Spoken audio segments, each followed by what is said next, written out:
That's how sensitive. What was the fire?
Allegiance to the flag of the United States of America and to the republic for which it stands, one nation, under God, indivisible, with liberty and justice for all. Thank you. I would like to dedicate tonight's meeting to the Montgomery ambulance. And the reason I'm doing this is on Memorial Day, I forgot to announce that. Sitting up there, you want to make sure you get people's names right. You want to make sure everything is just, you don't want to forget anybody. And I forgot that. So I'd like to dedicate tonight's meeting, Rich Wiley, the commander of it, and I apologize. So tonight's meeting is dedicated to that. Moving along, just touch between this meeting and this, and last Memorial Day was great. Really was nice to speak. Everybody was great. Thank you to everybody who handed out flags at the corner of Roosevelt and Goodwill. And my grandkids always do it. Well, all right. The public hearing. All right, let me do this and then we'll go to public hearing because I'm already on the roll. The ambulance corps did that Memorial Day flags. We handed out a lot of them. Every other car, I mean, every once in a while, one car says, I don't believe in this country, doesn't take the flag. What are we going to do about it? But I instill upon my grandkids, this is America. I'm happy to say that the cameras are installed in Village Hall. That's very important to me. I feel I'm responsible for their safety in there. I like to get bulletproof glass and electric doors like other places do.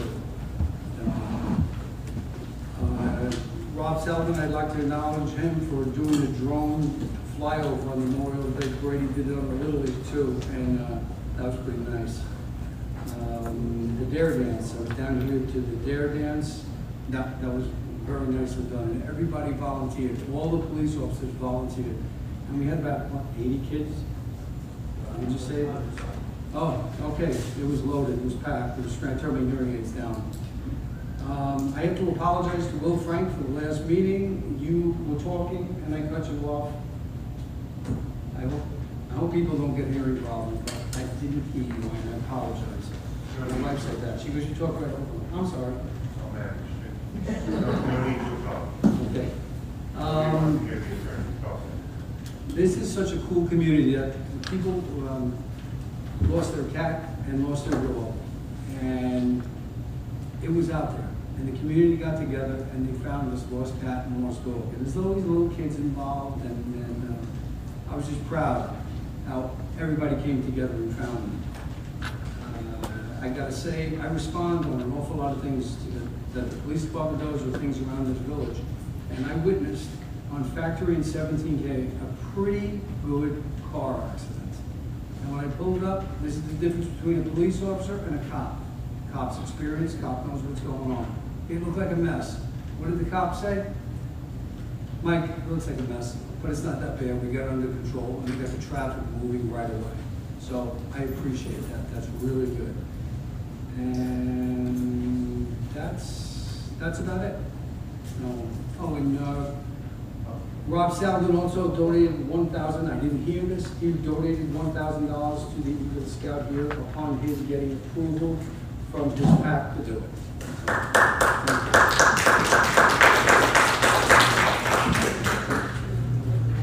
Okay, open the public hearing. Need a motion to open the public.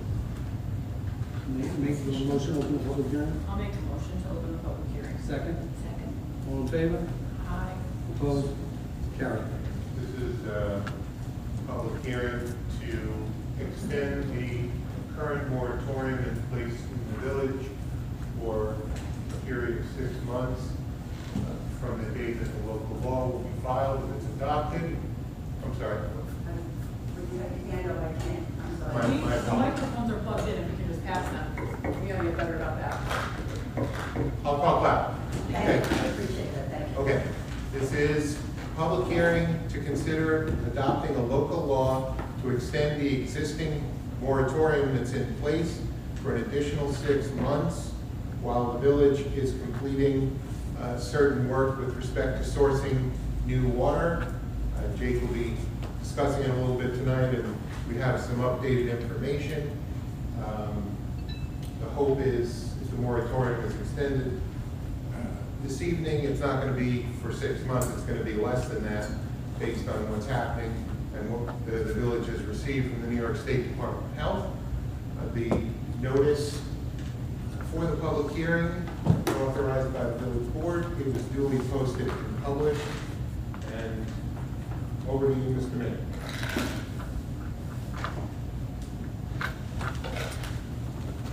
On the Hope Well, they did an awful lot of work. I'm proud of these guys. Night and day they were working on this. What we ran into a problem as, and I emailed the whole board here on this, is we were ready to go with this. We were ready to go full speed. But the motor is not as powerful, and Jake will explain more to that. Now, before we knew that there was motor problems pumping this well, Jake very cautiously said, I just want it online for a while. Extend the moratorium, I just want it online to test it out. Well, then he told me today that it was pumping, and we know better on the amount of water coming out. How do we make out between this morning and tonight? So there's one root of the problem. The problem is it's not producing what it's supposed to be pumping. For some reason, it's just not pumping. We're not 100% sure if it's a motor problem, a pump problem, or if there's obstruction somewhere. Everything's brand new, so you can think everything should be working as it should. Something is not. So tomorrow we're going to start taking pieces out, eliminating them, and see if we can get to the cause. If we don't find nothing tomorrow, then we have to have a company come back in, we have to pull the pump. We're going to have to do another pump test to make sure that, the pump is working how it should be. everything kind of says the pump's working already, our amps are good, our voltage is good, but there's definitely something going on. It's got a lot of people baffled. Tomorrow, I have the head of a pump company. He wants to come down, he's never heard of this before, so he wants to come down and see exactly what's going on too. So hopefully tomorrow we'll come up with something, and then we'll be good to go. And we want to do it right. We don't want to just, But exactly, I would like to use this well for a month or two to see exactly how it's gonna perform. Sometimes what they say on paper doesn't work out for unknown reasons. Are we sure it's the pump? No, we're not sure it's a pump yet. Okay. Yeah, we'll Just want to know know. what we're, Yeah, tomorrow we gotta rip some valves out and some check valves and stuff, and maybe a brain check valves hanging up. Not sure. Are we sure it's machinery and not the well? Yes, as of right now. It's definitely not, it's not like I'm running out That's of not it. an output issue from the actual well? No, that we can tell, but we're also not pumping nearly what, we're supposed to be able to pump 288, I can only pump 160. So, once we get this free, we gotta make sure, yes, that, as long as it's going on, it's not running out of water right now, that's not the issue. It's just, I just can't get it pumped. Jake, are we required to notify Montgomery Department of Health that they're not I just, no, Okay. no, not this, as far as they're concerned, you know, they can care less if we ever turn it on or not. They leave us, you know. Yeah, It's I read the probably that letter. what is gonna happen if we do, if it comes down to where we do have to pull the pump and stuff, then yes, I'm gonna have to do sampling again. Whenever you pull the pump, you have to do sampling to make sure no bacteria or anything gets in there. So that, if it comes down to where we have to pull the pump, yes, I'll have to notify Orange County, let them know we ran into an issue, we have to pull the pump, pumps back in, we're flushing, and then do our 2 consecutive total tallies. As long as they come back okay, we'll be good to go. and the sampling is done in-house, so we don't have to pay for that. Well, yeah, we do it, we still, yeah, I think they're $22. Yeah. But we don't have to hire an outside No, company. no, we do all that in-house. But the moratorium is based on capacity, so if we don't run this well, we do have to tell the county because we don't have the capacity that we said we were going to, that was the moratorium, correct? I believe. No, but I'm saying, it's gonna be asked if The we have way, to. the way Scott explained it to me this morning is,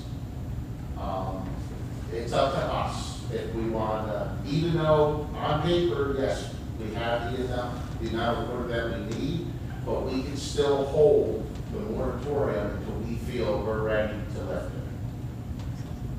If it comes down to no matter what we do, the well just won't pump, Correct. then yes, then we're gonna have to, let the county know, listen, it's, it didn't work.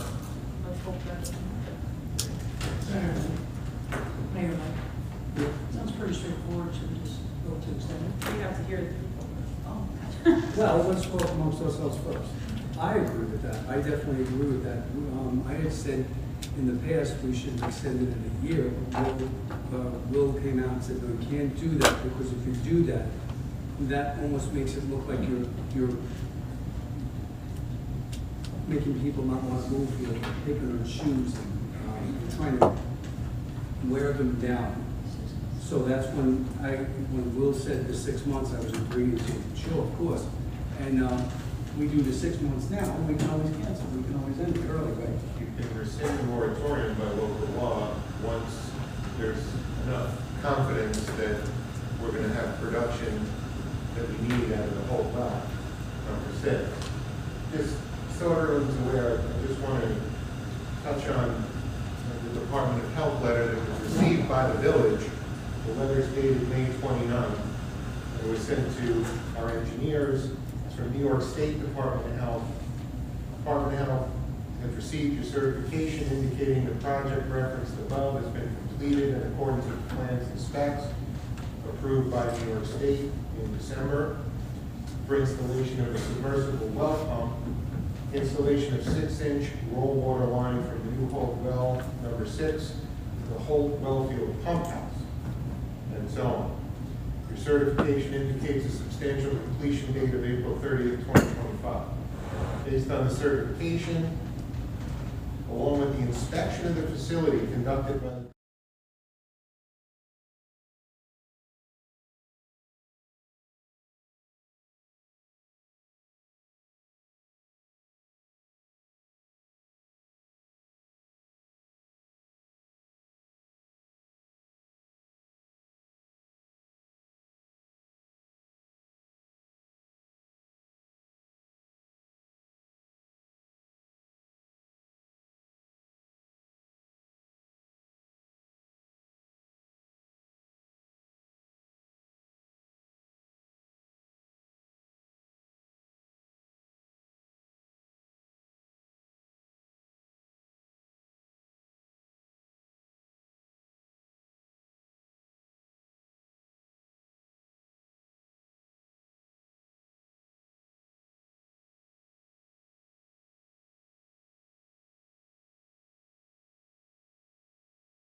support, of course, the extension of the moratorium.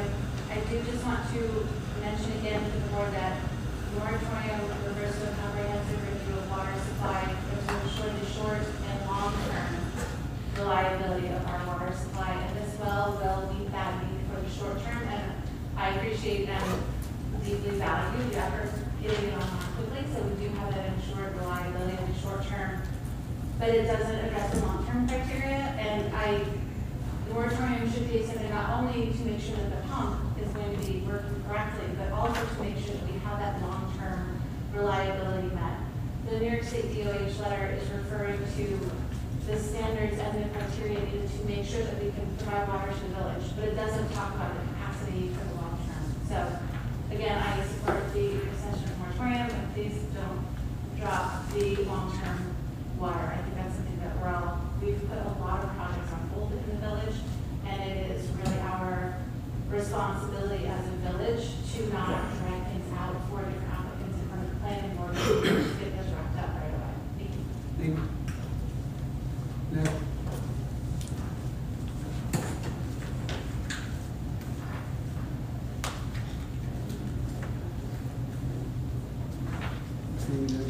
Montgomery, I have no problem with the moratorium, of course.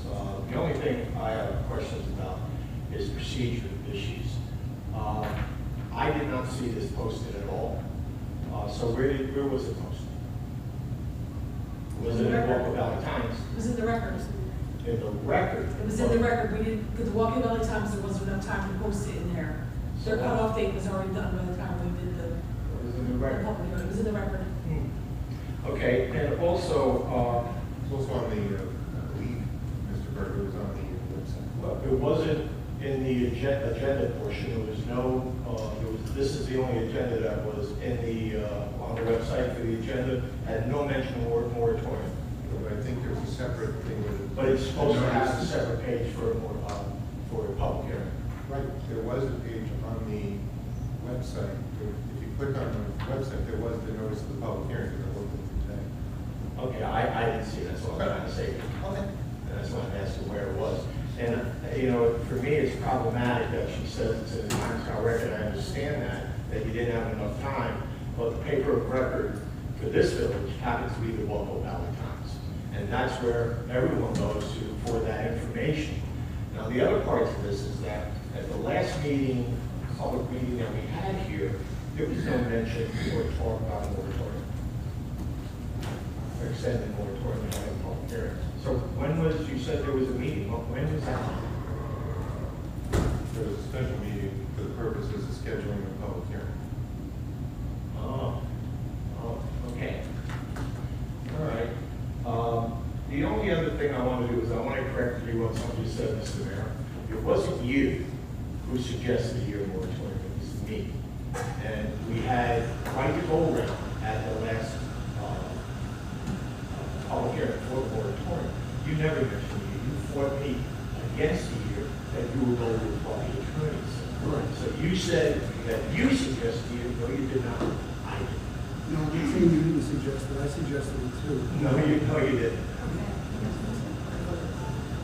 Yeah, it is a big deal. I didn't say it wasn't a Well, big deal. I said, you do okay. this, you do this crap all the time. Mr. Berger, I said, okay, after you made your point.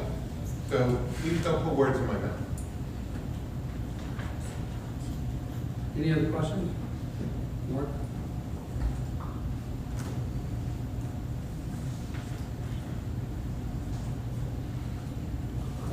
Mark Palczewski, 214 Tompkins Road, Village.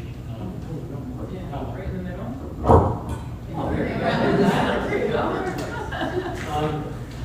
I support the moratorium, and I just want to, oh, that's okay. Okay, all right, thanks. Rudy Kiernan on the job.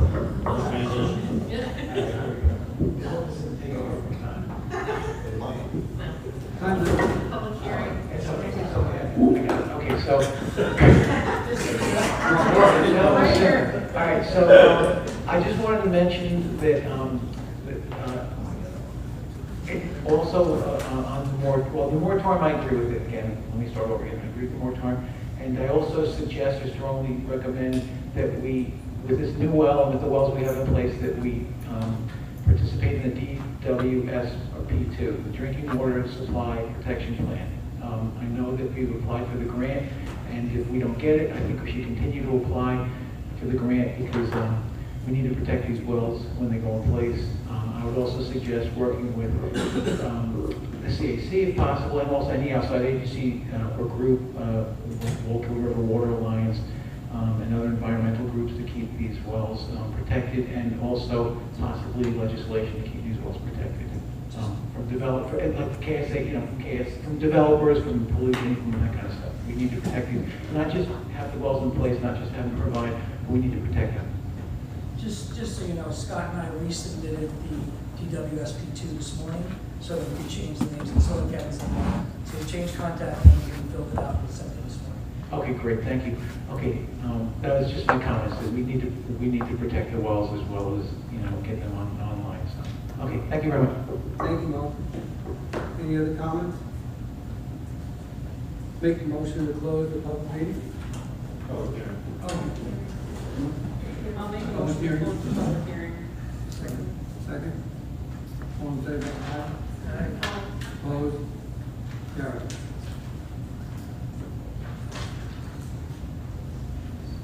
Please do now, we'll vote on this. All right. Make a motion to extend the water moratorium 6 months from today. It's from the date that the local law is filed. From the date, it's a motion to adopt the local law, From the date it expires. no, from the date that the extension is filed with the New York State Department of State. For 6 months after that. Make a motion? I'll make a motion. Second? I'll second for discussion. Okay. Can we just add, can we add language to it that states that within that 6 months, we'll also create a 3-person committee to include, in addition to the DPW and the CAC, to address some of the longer term issues? I think you would do that outside of the law, just extending the law as written, and that's what the public hearing notice said. So what we can do during the meeting at some point, if you guys want to create a committee of some sort, that would be the right time to do that. Okay. Make a motion for a second. All in favor? All right. Aye. Opposed? Okay, we'll get that sent up to all of you tomorrow. Make a motion to close the meeting. We good? All right, moving on. So I'd like to make a motion to add to create a 3-person committee, and then have the CAC and the DPW participate to address some of the longer term issues. It's not something new, we've done it in the past, we've created a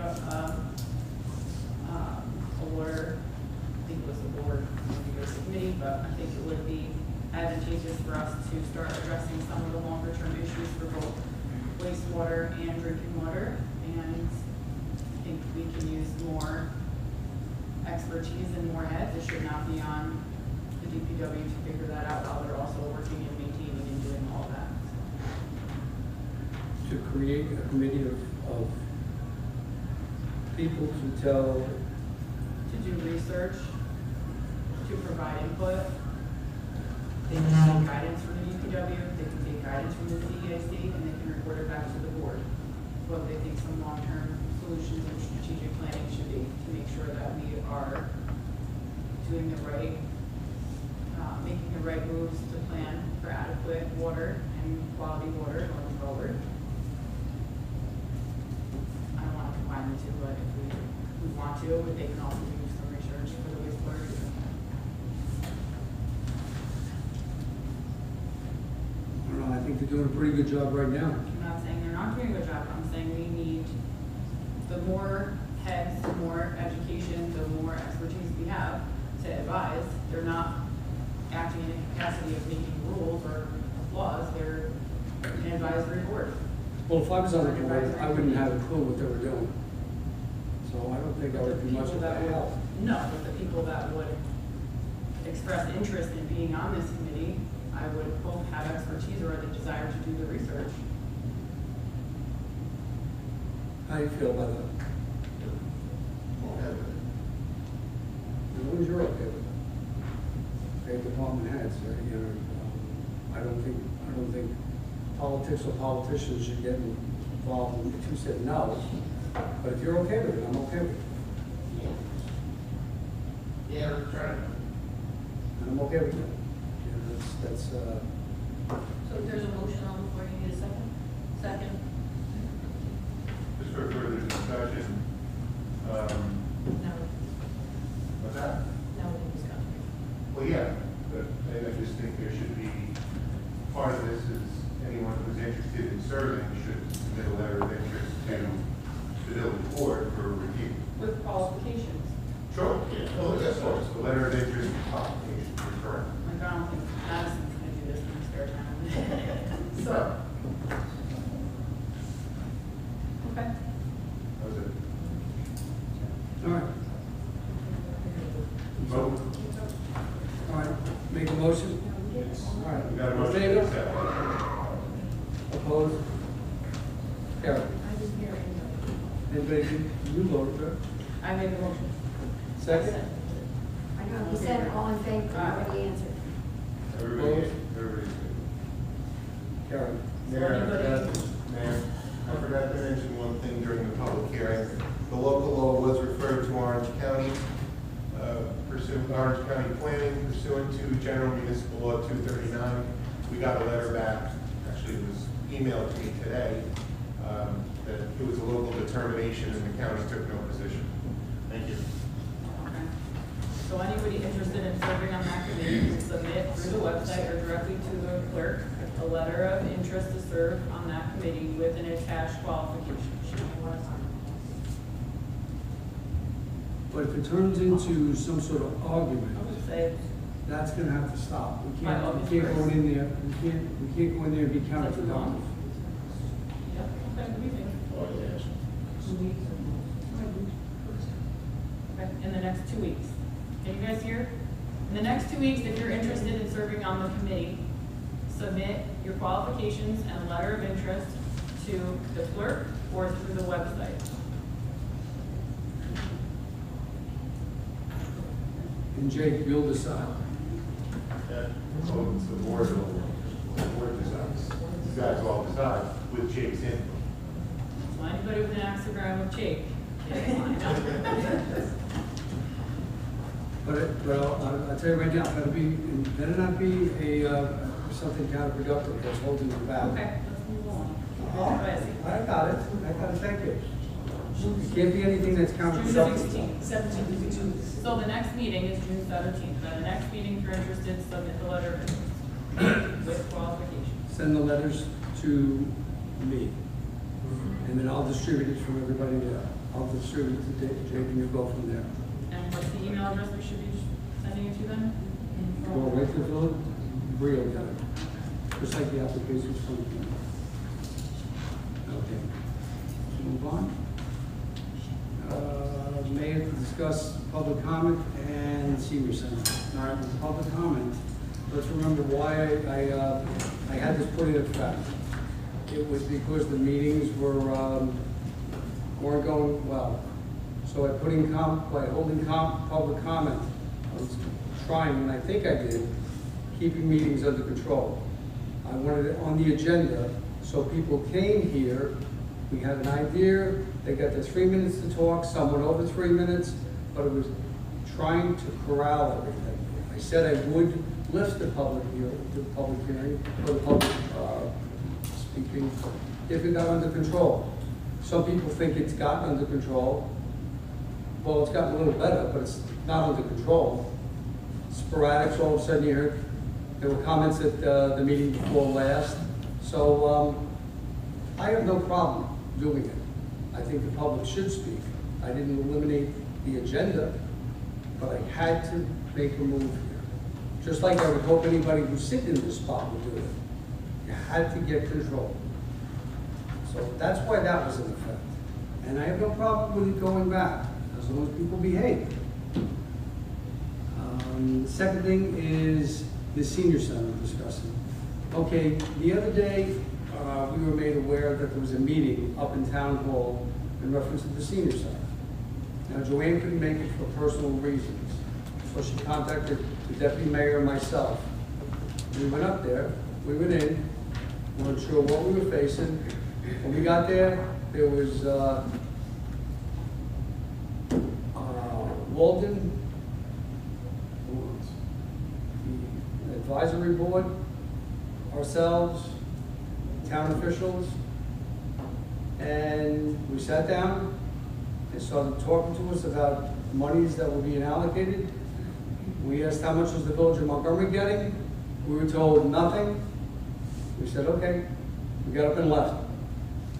We'll still continue to run this senior center, whether it's on village money or whatever. We're always open to talk. We're always open. We can manage our own senior center here. We have a director here. We're running it nice. We can manage our own money. We can manage this place. If they don't want to give us the town money, we'll go from there. That's what that was about up there. So that's my discussion on that. All right. Moving along. No, we need to discuss it a little later. Yeah, when was the meeting? Huh? When was the meeting? We were notified the day before, so what they will do. Is that 9 a.m. meeting? And the board was invited? No. No, Joanne was invited because she's the director of our senior center. Okay. She couldn't go, so she asked me to go. I'm the liaison to it. Okay. So I can't hear, we need to use the microphone. So I asked when the meeting was, they said Thursday or Friday. Joanne was invited, couldn't go. So Darlene went as liaison for the senior center.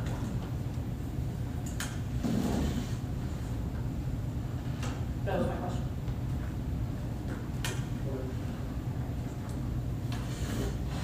Okay. So I'd like to entertain a motion for the board to open a formal review of the issues surrounding the reporting and contract concerns with the senior advisory board. I'd like to talk about it, not to place blame, but to understand what could have been done differently. The goal is to learn from the experience and identify any missteps or missed opportunities and improve how we work together in the future. And I think by looking at what went wrong with curiosity rather than judgment, we can better understand each other's perspectives, rebuild some trust, and explore whether there's a path forward for collaboration. I think there's value in figuring that out, and if we can all align again, the board who does a lot of volunteer hours and the director, and if we can get to a better place, because I don't think we're serving the community that we're setting out to serve properly the way we're doing it right now. So I'd like to see a review of what happened and where we all could have done better, and if there's any blame to be placed or any wrongdoing by any party, and I'd like to entertain a motion to discuss that. What happened in the last year? Is that what you're saying? Or what happened at the meeting the other day? Well, I think the meeting the other day, I don't know, I wasn't there, and I have no one reported to me exactly what happened, so, or what the intention of the meeting was. I guess what was the agenda for that meeting? The town has decided to stop giving checks to municipalities that they will submit vouchers for those that need money to come from So it's a town. reimbursement issue now, so So it's not, Sorry, we can't hear you. it's a reimbursement program. Please. Those microphones are great. So it's not that they won't give money, they want it to be on a reimbursement, They wouldn't give the village money, everybody else is getting a hundred reimbursement.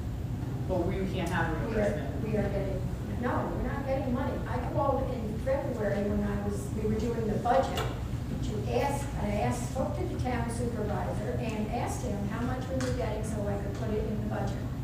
Okay, And he said, nothing. And I went there 2 months ago, same thing, and he said nothing. so will they reimburse what we submit, No. but they will reimburse Walden and Meadbrook and every other? Correct. Are they talking about this year or next year with the reimbursement? This year. Well, when they have their new budget. So in their next budget, they're talking about doing the reimbursement, not currently. We don't- Because their budget's passed for this year, right? They, Yours doesn't come to effect. When is their new budget come to effect? 25, 26, They're on a calendar basis. That was on January 1. January 1st. Yeah. I was under the impression that they had already given the money to the advisory committee. That's why they weren't giving it twice. Give what twice? They gave the money for Montgomery to the advisory, the senior advisory committee. The senior advisory committee has nothing to do with the senior center here. That's a private corporation. Right, that, I believe that's who they gave money to this year. They have the money, yeah. That's a private corporation. We have nothing to do with them. This is the Right, senior but center. I'm just saying, that's why there's no money So to no one give. has a report, I'm just asking, we're supposed to be discussing this, but we don't have all the facts, we're saying we're saying. I'm not discussing anything that happens. Go ahead, read it. No, wait a minute, no, wait, whoa. Respectfully, the mayor wants to hear from somebody from the public. You will. Okay, if there's gonna be discussions about this topic, that's fine. Please understand, I show respect, but I am the mayor here. Don't try to come over me, let's just go on with this. As far as the senior center, we were told we have no money. We have nothing to do with the senior advisory board. I understand Nothing. that. Okay, so you can't say that the money was given to the senior center or the senior advisory board. That has nothing to do with us. We run the senior center here. We have a director, and that goes I from get that, but we're talking about the money that was from last year's budget, and their agreement was with the advisory board who was in place at the time. That's They may what, have gotten money from last year's budget. I don't know. right, that the new one coming out, I don't know what's going on with that. I was just stating When the that. new one comes out, we are getting zero. Is anybody else getting Yes. money upfront, or is everyone No, else they're on not getting reimbursement? all reimbursement. So you're not saying the same thing, you're saying, yes, they're getting money, and they're all getting reimbursement, I would assume that we will also They're get getting a reimbursement. specific amount of money through the reimbursement program. We are getting a specific amount also, zero, So they're refusing to reimburse a Correct. single dollar. Correct. And as far as reimbursement, for the last several years, $15,000 has been allocated to the Montgomery Senior Center. Now, why isn't it done this year? We have a director who reports to us now. We know where all the money goes. We know everything about it. Why is the $15,000 not being sent to us so we can manage the money? And I don't have to go to the town. We are the village of Montgomery. We don't need the town running us. The town doesn't run Maybrook. The town doesn't run Walden. I've had several conversations with the mayor of Maybrook. He does his own thing, and that's what we should do here. That's what we need to do here. We're working just fine now. And I'm saying, even given the things that you're saying now and everything that's transpired in the last year, I would like to, for once and for all, do a review of what happened, what could have done better, what could have been done better on both parts. Let's address it and decide if there's a way to have any kind of forward movement with a board that has a long history of volunteering and supporting seniors. And they are a large part of the senior community in this village that I'm sure would like to come back and help. Can that happen? I'm not sure, but I think the way that we do that and put this to bed once and for all is to have a review of what happened. They have been more than welcome to come and participate in any of the senior center events. And some do. That's not what I'm saying. I'm saying But I'd we like just to do not want them create to a as the review. advisory board. I'm going to end it right here. I'm not saying anything about something, about any, I'm just not doing it. I'm not speaking about ongoing investigations. I'm not talking about an So, ongoing investigation. I'd I'm like leaving to. it like that. Okay, then I'd like to make a motion for the board to conduct an open review of the issues surrounding the reporting and contract concerns and how everything went with the senior center advisory board. Second.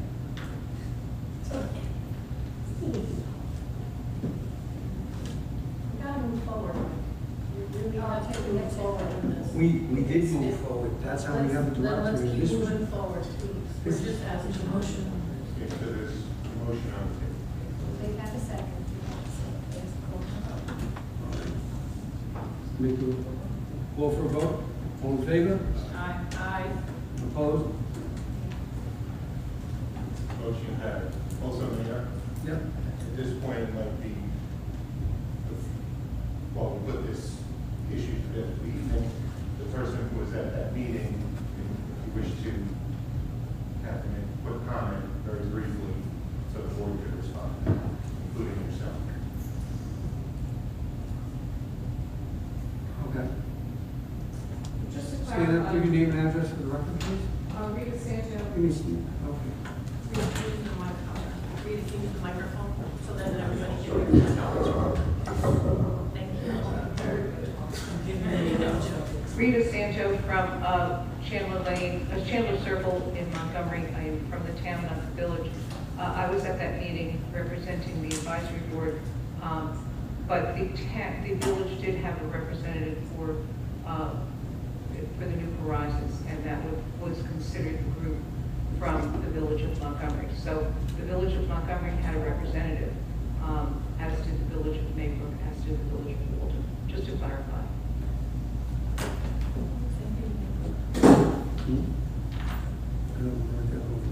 And they are getting, Who was there from the? And I'm sorry.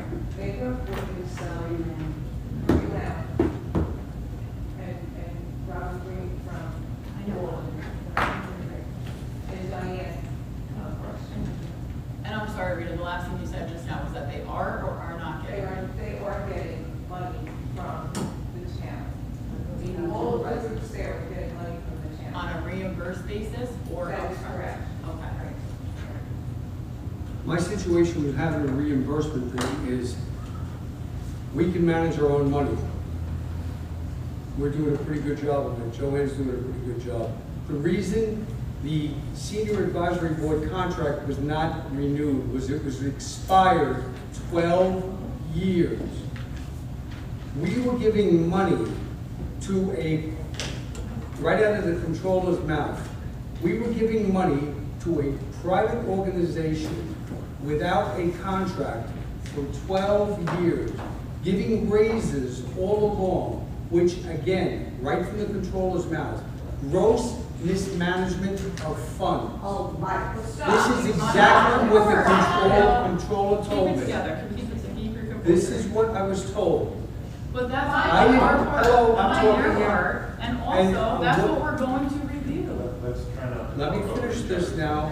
This is, I spent countless hours on the phone. I didn't come here to to do this. It was told to me. That's why Joanne was hired. But by This who? was all advice from the controller's office, how to do this. The 12 years without a contract was wrong, they told me, completely wrong. We'll The review state it. controller's The office. state is who? The Okay, state This is part of the review, we're getting in the weeds, we wanna avoid that, that's part of the point, right? Okay, so now we have to discuss public comment, so what do you see as how we would reintroduce public comment? I have no problem with public comment coming back, but when you start getting, you can't pick and choose who's gonna talk. And when you saw what I went through for a year here, so let it go. I have no problem with public comment. I have no problem with it. Does anybody have any input? Does anybody else have input on how they see public comment going? Or being added back in? You should go back to where you stated at the end of the meeting, anybody who has a comment raises their hand, and gets up and asks a question. I agree, there's still business to conduct, and I think as long as it doesn't interfere with business. But some of the last meetings, it's interfered with business. And we have to have a little, we have to be. It has interfered Yeah. with business. That's why I put it in effect. I Well, don't that's what I'm know. saying, I want to discuss it as well, I honestly would like to see it come back, but we still have to be able to get business done. We should do it at the end, Yeah. at the end of the. It wasn't happening. It Cynthia. wasn't happening. Do you have any thoughts? And we have to speak loud. Excellent. The attorney gave this to us today. I was able to read it before the meeting. It's in line with everything. I think it's very similar to how Valley Central holds their meetings with the 3 minutes, a sign-in sheet. Did you write this one, Mike? That would be great. So, what, one will run? I didn't, I I think read Barbie, it, I the read sign-in it, sheet will Did you- work. did you Somebody's write just it? sitting out there and we're discussing something and all of a sudden they have a question. What do they do? Run and find whoever has a sign-in sheet and sign in the last second, or? Can't they just ask questions at the end of the meeting? Just raise their hand and we'll recognize them and they can ask questions? Does there have to be a big production about it? To the board. Well, I have a sign for a, I would say for a public hearing, it's helpful to have a sign-in sheet, especially when it's a big issue. If you don't want to have a sign-in sheet for general public comment at the end of the meeting, I know how it should run. Okay. People should come up here and they should speak nicely into the microphone and not ridicule anybody and No, just go with for it. sure. Not turn their back on us, not stamp their feet, not hold up signs. This is For what sure. happened for the last year, so that's why that was in there. We already had one of these things. Wait what happens to you when you see it. It hurts. I have a question about it, about there maybe being a compromise between it affecting the flow of village business, but also allowing people to speak. I think one, I understand the desire to have it at the end of the meeting where people can say whatever they want. I think it should, if you're taking up meeting time, we're all here, it should be specific to the agenda items. But that being said, it should be at the beginning of the meeting for a limited amount of time, because if we're voting on things, it would be better to be informed about if there's an opinion on something specific to the agenda before you vote on it. But it should be a limited amount of time. You mean talk as each one goes here? No, at the beginning, everybody has the agenda ahead of time, everybody has access to it, so they have the access to the agenda. If you have a comment specific to the agenda, this is the amount of time we're allotting, and then we're moving on because we have to do business. And I can only speak for me, but if you have something that didn't get addressed, I'm happy for like one of us to sit after the meeting for a couple minutes if we have to, and we can rotate and write it down, and we'll get back to them afterwards. It's a give and take and an effort is being made. I do see the benefit of doing it early, because if we've already voted on it, public comment at the end is the whole point. You know, if we're talking about an issue that's on the budget, the agenda, and we vote on it before they get a chance to talk, it's not really hearing them. It sounds good on paper until it gets out of control. Well, everybody has to self-govern and be accountable, and don't just speak to speak. If somebody already said what you wanted to say, say something next time, and let's be respectful of each other and see if we can do it. Okay, so no sign-in sheet, and I think you can handle it. And we'll have the public comment on agenda items before. Yeah, but I do agree with, if we're having a public hearing, we should have a sign-in sheet, that makes it way more organized. I'll give it a shot. Can I ask a question? But for the last year, if you recall what was going on here, one moment, please. If you recall, because I know it very well, what was happening here. I'll give it a shot. Yes. Claire Mahookie, 99 Union Street. I'll stand. I have a really good voice. My only question is, I think that's a great idea, but what if somebody has like a comment, or like say you're a business owner and you have a comment or an announcement or something like that doesn't pertain to the agenda? When would they be, I'm trying to just to. That would be at the end. Yeah, that would be. So there would be a time at the end for that? Yeah. You can still request to meet with the board. Yeah, and have the, you don't have to have the time. I'm just thinking, like, oh, that makes sense for the agenda, but if somebody has, I don't know, an announcement or I don't know, a comment on, you're not discussing the roads, but somebody spoke to someone in regards to the roads, or whatnot. I have no problem with talking. I have a problem when it's ganging up, Right, I yelling, hear your screaming. words, Mike, I absolutely hear your words. I'm just saying, I heard what you guys were saying about the beginning of the agenda, before the agenda started, and then it made me think, oh, if someone had commented on something that had nothing to do with the agenda, but had to do with business within the village, Time sensitive. what would be the time to do that? If we can handle it, then there's time. There's been instances where it's been a barking. Of And course. I think we want to try to eliminate the barking. Yeah, no, it was just a thought, comment. The town has two public comments, one at the beginning for an agenda and one at the end for open comment. That's what that public was said. Okay, that, it runs fine, where the town meeting is never an issue. Number one, number two is, if people get out of control and make rules up that are at the door, and enforce those rules, just enforce the rules. If they bark and they start yelling, you give one warning, 2 warnings, you're out of here. All you gotta do, you do it once, you do it twice, I guarantee you the third person will stand up and do it. Go on out.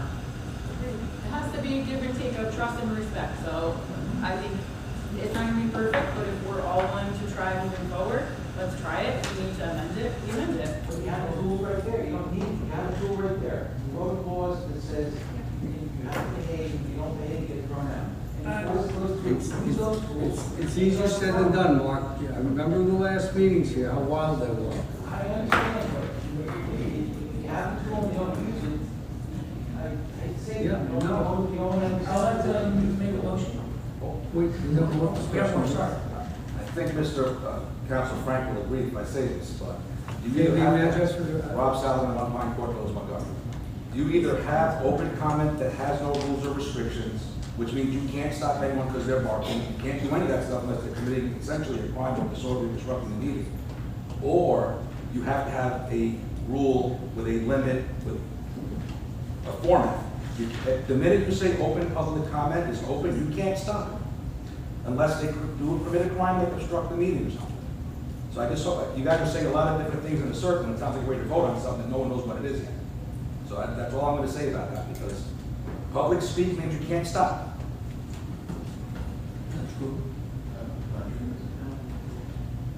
I've provided the board with a draft of rules, you don't have to go through each and every word right now, but this is the type of framework where we could have this, ready for the next meeting to be approved, take out the thing about the sign-in sheet, except for public hearings, and things of that nature.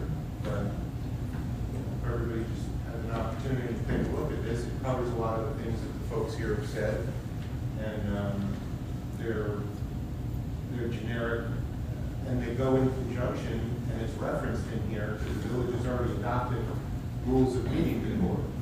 So number 7, everybody, not just members of the board, public speakers, audience members, must observe the village's meeting rules of quorum, and any statement made shall not involve personal, impertinent, or slanderous attacks on individuals, regardless elected official, members of the public, and so on. So you have some rules here as a framework to take a look at. There's nothing wrong with doing, as Mr. Malczewski said, you do a quick shot at the beginning of the meeting on agenda items only. And there have been plenty of times in places I represent, people start talking about things that aren't on the agenda, and they're stopped right away. And say, excuse me, is there something on the agenda you want to talk to the board about? And you move on. And then you do a similar period after all of the village business is done on general village business. So as long as everybody observes the appropriate rules, it can be managed. As long as everybody is respectful. Yeah, and that's right. I'd like to make a motion that we take these rules and use them on a 3-month trial basis and then evaluate the success at the end of that, Except for the signage, except for the signage. which the signage sheet will remain for here. I'll second that for discussion. I say just do it, and if it gets out of control, stop it. I don't want to give it 3 months. It could last a year, maybe it'll work great. You know, you can always, if you adopt these as they are, just do it, and you can always change them if something's not working. I would rather just adopt it, not have a 3-month thing. Just, doesn't work out, stop it. I second it for discussion. My only addition to that is if we're gonna do that, we should definitely print for here, or wherever the meeting's gonna be, and distribute it, and post the decorum rules as a reminder. Yeah, and if we want to amend something additionally for the decorum or the meeting procedure that we adopted a couple of months ago, that's something we can just keep fluid and amend also. Yeah. Okay, Just so I'll like- send that in an email with this. Do we really need rules for respect? I would It think goes back to there's the certain- social media and everything else. Can we just Yeah. respect each other? Yes, but Mayor, just, the rules are as much for the board as for the public, they're for everybody.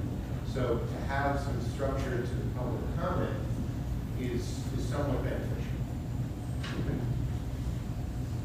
So there's a motion and a second, right? All in favor? Aye. Opposed? Carried. Did you do the abstract? I'm sorry, I made a mistake. Make a motion to accept abstract 6A 2025. I'll make the motion. Second, Second. all in favor? Aye. Opposed? Carried. Accept the resignations of Treasurer Deborah Delgado and Deputy Treasurer Amanda Mears. I'll make that motion with regrets, sort of. Regrets. Second, I'll second. all in favor? Aye. Opposed? Carried. Appoint Deborah Delgado to village clerk for budget salary. Make a motion? Yeah, that's your point. Oh, that's me, okay, Debbie, you. I have a question. Is it an appointment or is it a hire? No, it's an appointment, what it is specifically under, Village Law 3-312, when there is a vacancy in office, the mayor appoints an individual to that vacancy for the remainder of the term of the person who resigned. Now, in the case of both the village clerk and the village treasurer, absent action by the board, those individuals have to be village residents. Ms. Delgado is a village resident. So that is a mayoral appointment to the end of the next term, at the same term. Thank you. I'm appointing Heather Mears to be the village treasurer. Same deal. Appoint, This one you need a motion. make a motion? Go ahead. Fran. Oh, for Fran, yeah, that's right. Appoint Fran Palmieri to the position of deputy treasurer per budget and salary pending a background check with start date of June 9th, 2025. Now, she was worked here a little over a year ago. She had expressed interest to me a couple months ago in returning.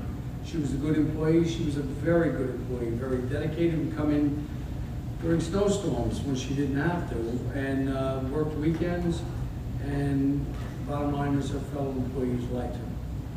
And I think she'd be a good fit back here. So, all right, all in favor? Hold on. We'll just second it, so I thought that. You made the motion?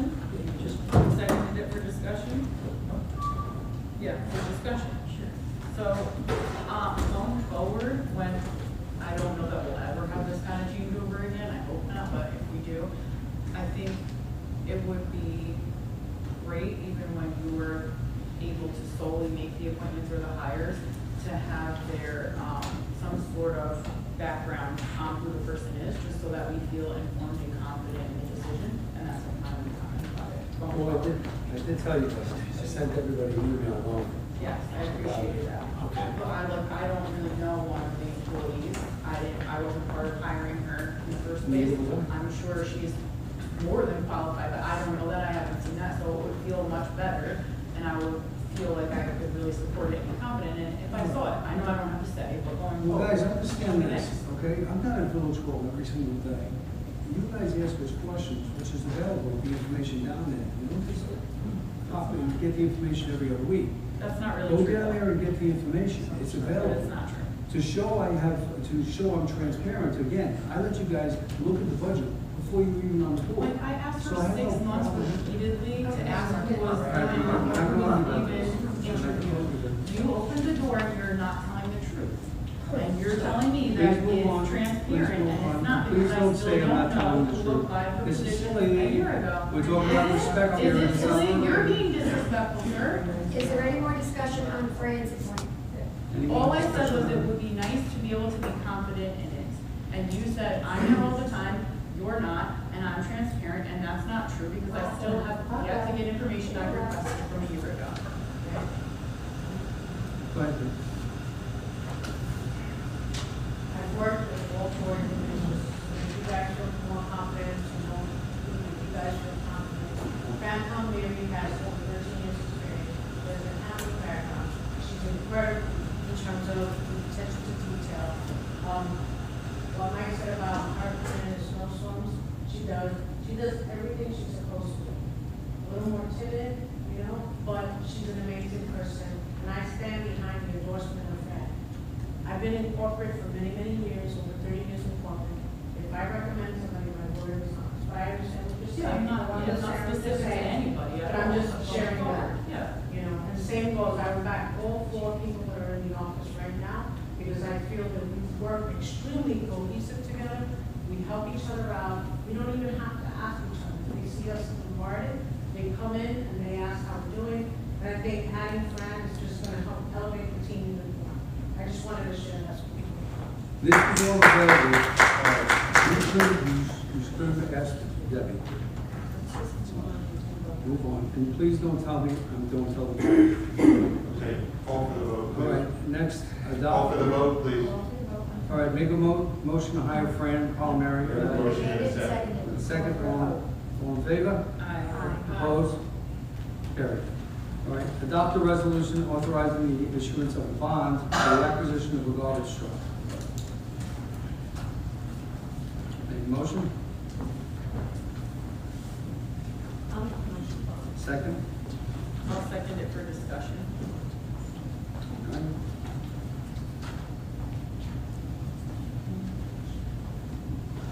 Is there a discussion or concern about taking out a bond for the garbage truck? Yeah, I had questions on this. One, is this a want or a need? It's a need, okay. So we currently have 2 garbage trucks. And that are old. We just spent how much on a new transmission on one of them?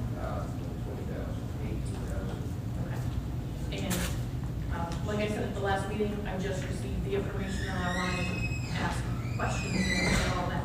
But then I found out that this discussion on this garbage truck has been going on for months. So this wasn't something new that just landed on our lap.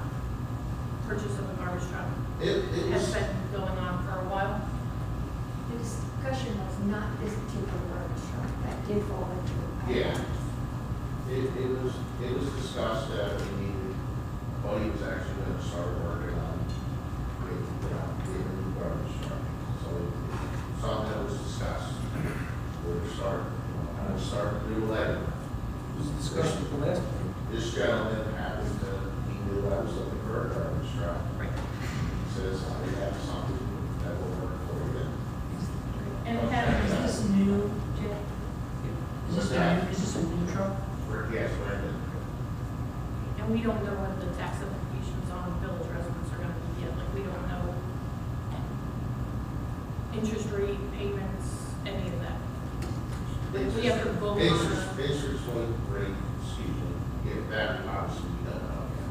I mean, we know what the truck is, it's 280, 600. And has this board or previous board looked into like how surrounding villages are, where they have another company that comes in to do the waste disposal? Have you looked into Private that? company? Yes, yeah, like Mayberg has one, Walden has one, have We we had done a private cost sanitation. analysis? We've had private sanitation when I first moved. It was terrible. These guys here, Which was like, our sanitation here, not only do these guys pick up the garbage, but they also mow lawns. They don't just go home when they're done. They don't just pick up the garbage. This sanitation here is fantastic, and they look around how beautiful it is. You go ahead and you get a private sanitation company, you're not gonna get the services you're getting here. And I would, so my question is, have we done the legwork to do a cost analysis on which would be more beneficial to keep investing in equipment that depreciates and breaks, and we have to buy $20,000 transmissions, or have we looked into what it would cost village residents in taxes increasing? And has this board or previous board ever looked into having a private company come? Because our surrounding villages love theirs. love their work. Their garbage disposal company. Well, I'm not looking into it, because I'm happy with what we have. Okay, so, we have, that's all. I haven't.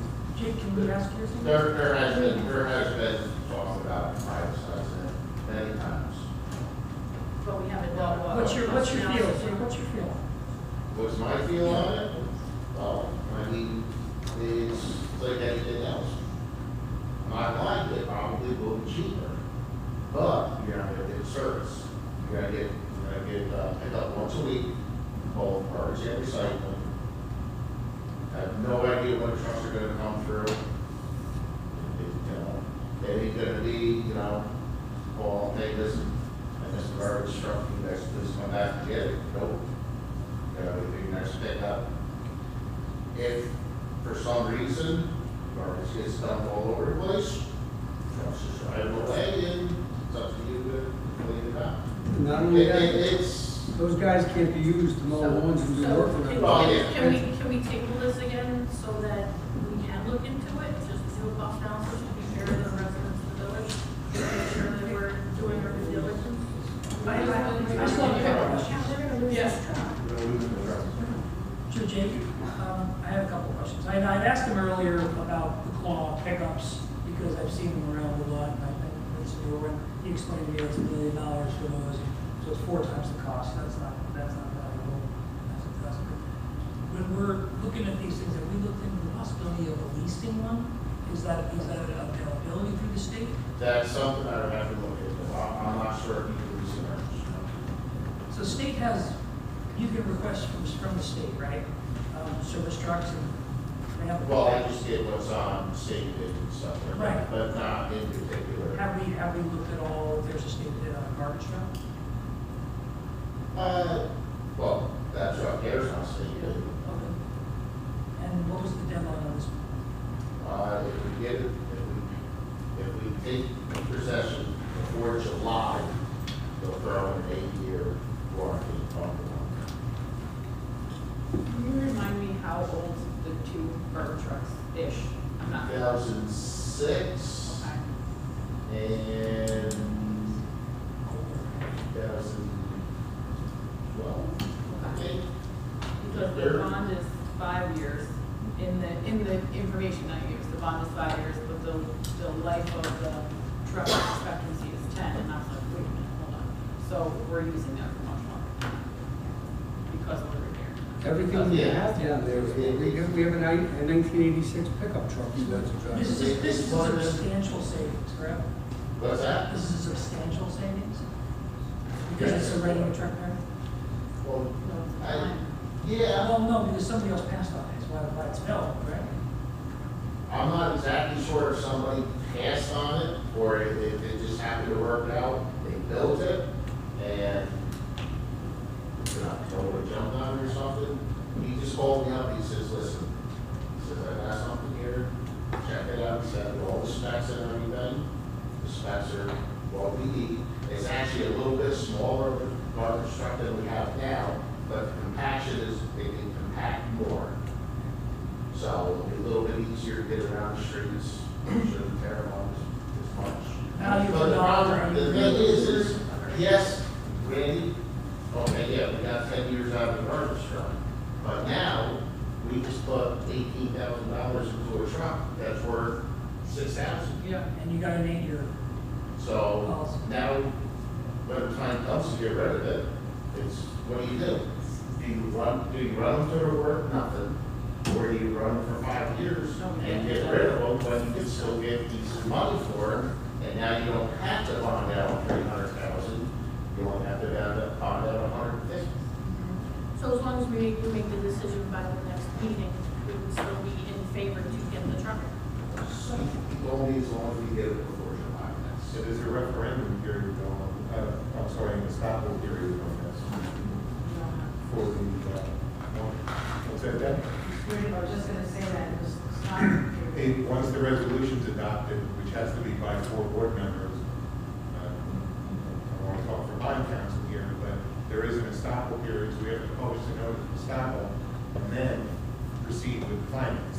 I want to address the private sanitation again, okay? I am totally against that. I'm sure the majority of the residents are, because these guys are fantastic. And I do not want to see any of these village employees laid off, because that's what would happen. And when they have that threat of being laid off, they're going to start looking for transfers, just like our last clerk did. They're going to be looking to get out. That's not. That is, let me finish, please. And they would be looking at it. If I was watching this meeting, and I worked for the sanitation in the year, and I heard one of the trustees or councilmen say, looking for private sanitation, I would have my resume out in some other company. I'd be looking to get out. That is not good. That is not good for morale. That is not good from a management point that we are. So I am totally against it. These guys do incredible work. After they're off that garbage truck, they're out here mowing lawns, they're doing stuff all over the place. So that would be 4 guys that would be laid off. Thank you. Mike, I don't appreciate turning my words around. I asked if this board had I'm not turning your investigated. words around. You're stating that if you heard a trustee say that I want to I look didn't say into. you, I said if I heard somebody saying that, sends out the message to the public that you're looking. That's into it. not my message. I asked the When board you a say question, that, if we it looked makes them into think it, that. just like other villages around us. It's- So when hear you- my words. when We have you enough say- work for the When you DPW say guys to something do. like that, Let it her means you finish, think sir. that. You I was want to talking finish. first, so thank you, and you're not All right, involved. let's talk one at a time. So let me finish what I'm saying here. When a manager says something like that, which we are, it makes the person listening say, wow, that's what they're thinking. Okay. Nobody's twisting words. I'd like to ask Jacob a question. That's okay. Trustee Hilton, finish, please. Go ahead. Thank you. That's not what I asked. I asked if this board has looked into it previously. You say when you moved here, which was the 80s that it happened. Currently, our surrounding villages do use an outside garbage company. They like it, they enjoy it, so it's why I asked that question. Okay. Okay? I'm asking if we can hold it till the next meeting. What is the extent you feel we're going How long would it take if we had to to order work a past that truck? now? No, if we have to have a truck built, you're probably looking at 3 or 4 years. And we don't have 3 or 4 years. And what if this breaks tomorrow? It's not July 1st, if the thing is adopted tonight, you publish the notice, and you're still in July, and you just clean it up. It's not July 1st, it's just 30 days. When is, some Yeah. he just called him July. So I can call tomorrow. Up to you guys. And what if the truck breaks? Between now and then. Well, they're all together with one truck. Yeah. Yeah. I don't know. Is this open for discussion, right? Yeah. Okay, so then can we call for a vote? Make a motion No, it's to, already, we already seconded. Motion was made and seconded, we discussed it, now we're gonna call for a vote. We have a motion in a second. yes, yes, you seconded for discussion. I made the motion. Okay, and then Randy, you seconded. Sorry, yes. Okay. So you have a motion in a second. Okay, so now. Roll call vote, you need a roll call on this. All in favor? Need a roll call? Individual. I'm sorry. What are the real issues if we find out what the date is tomorrow? Except that we have to have an immediate special hearing. There's no real issue. If we lose the truck, then it's gonna be 3 or 4 years before we get another one. If I start building one within next week. Mechanically, that's what I'm being told. But this discussion has been going on for months about a new garbage truck.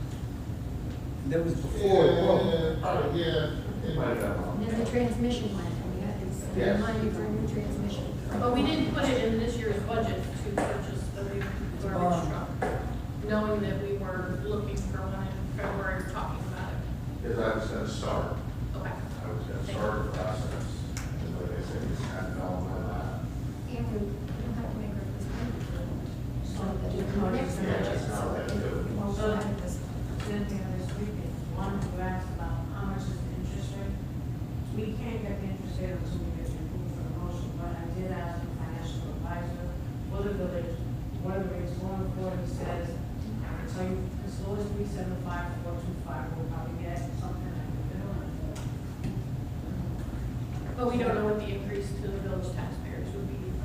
Not in the following year, because what's happened is with the current year, there's some equipment funds, as we all know, that we went through during the budget. The first year you pay the interest, the following year you pay the principal, thank you. And if you go with a 5-year bond, it's usually you start with principal at a lower rate, and then it goes higher as the years go by. The next year would be about anywhere between 48 to 52,000 for the actual payment versus the principal. So you figure out what I'm saying, unless we're able to figure out the equipment money that we use. Right, I have 2 quick questions. Bear with me because I'd love to put this to bed tonight if we can. I think we're getting close. If there is a surplus in the budget for the DPW anywhere, can we apply more funds year 1 to the bond or not? As long as it's not CHIPS money. Correct, okay. And let's say we reassess this at the next, at the quarterly budget meetings we're gonna have, and we say, you know what, they have more than enough work to do, they do a great thing, they do great things, we have all this information, we'd like to try privatizing the service. Can we sell a bonded item? Like if we're still paying on a bond, I don't know anything about that. You have to declare it surplus. Okay. So there's no real risk to making sure that we have the garbage truck that we need right now and figuring out and investigating all the options going forward. Because if we decide it's a better idea to privatize, we can sell the truck. And remember, keep in mind, we have 2 garbage trucks. Get rid of one. We'll sell. Right. I know. You know which one you're gonna sell. It's already. One's gonna get surplus, I'll be buying this truck.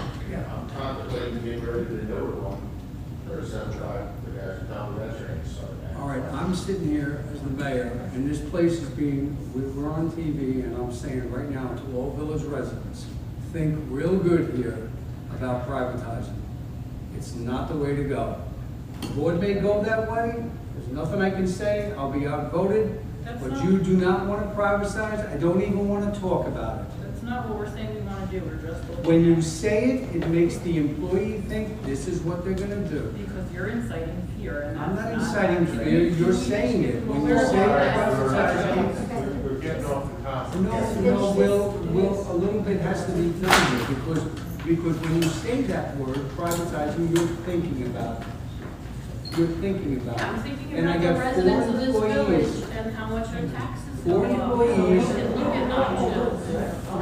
Four employees are gonna hear it exactly the way I'm hearing it, and they're gonna say. Because you're "There's no saying friction." it. No, you said it. You're in a place of leadership. You should not be invoking fear in the employees that we are doing anything besides taking care of them. They all live in this village. They're taxpayers too. No They should be kidding. looking at, okay, at least they're looking at all these Then things. why would you say privatizing?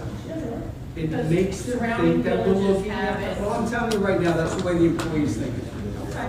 That's the way the employee's thinking. He's thinking he's gotta feed his family, and this board is thinking about privatizing, and I'm gonna put my resume out there and go somewhere else. That's what they're thinking. So let's move on.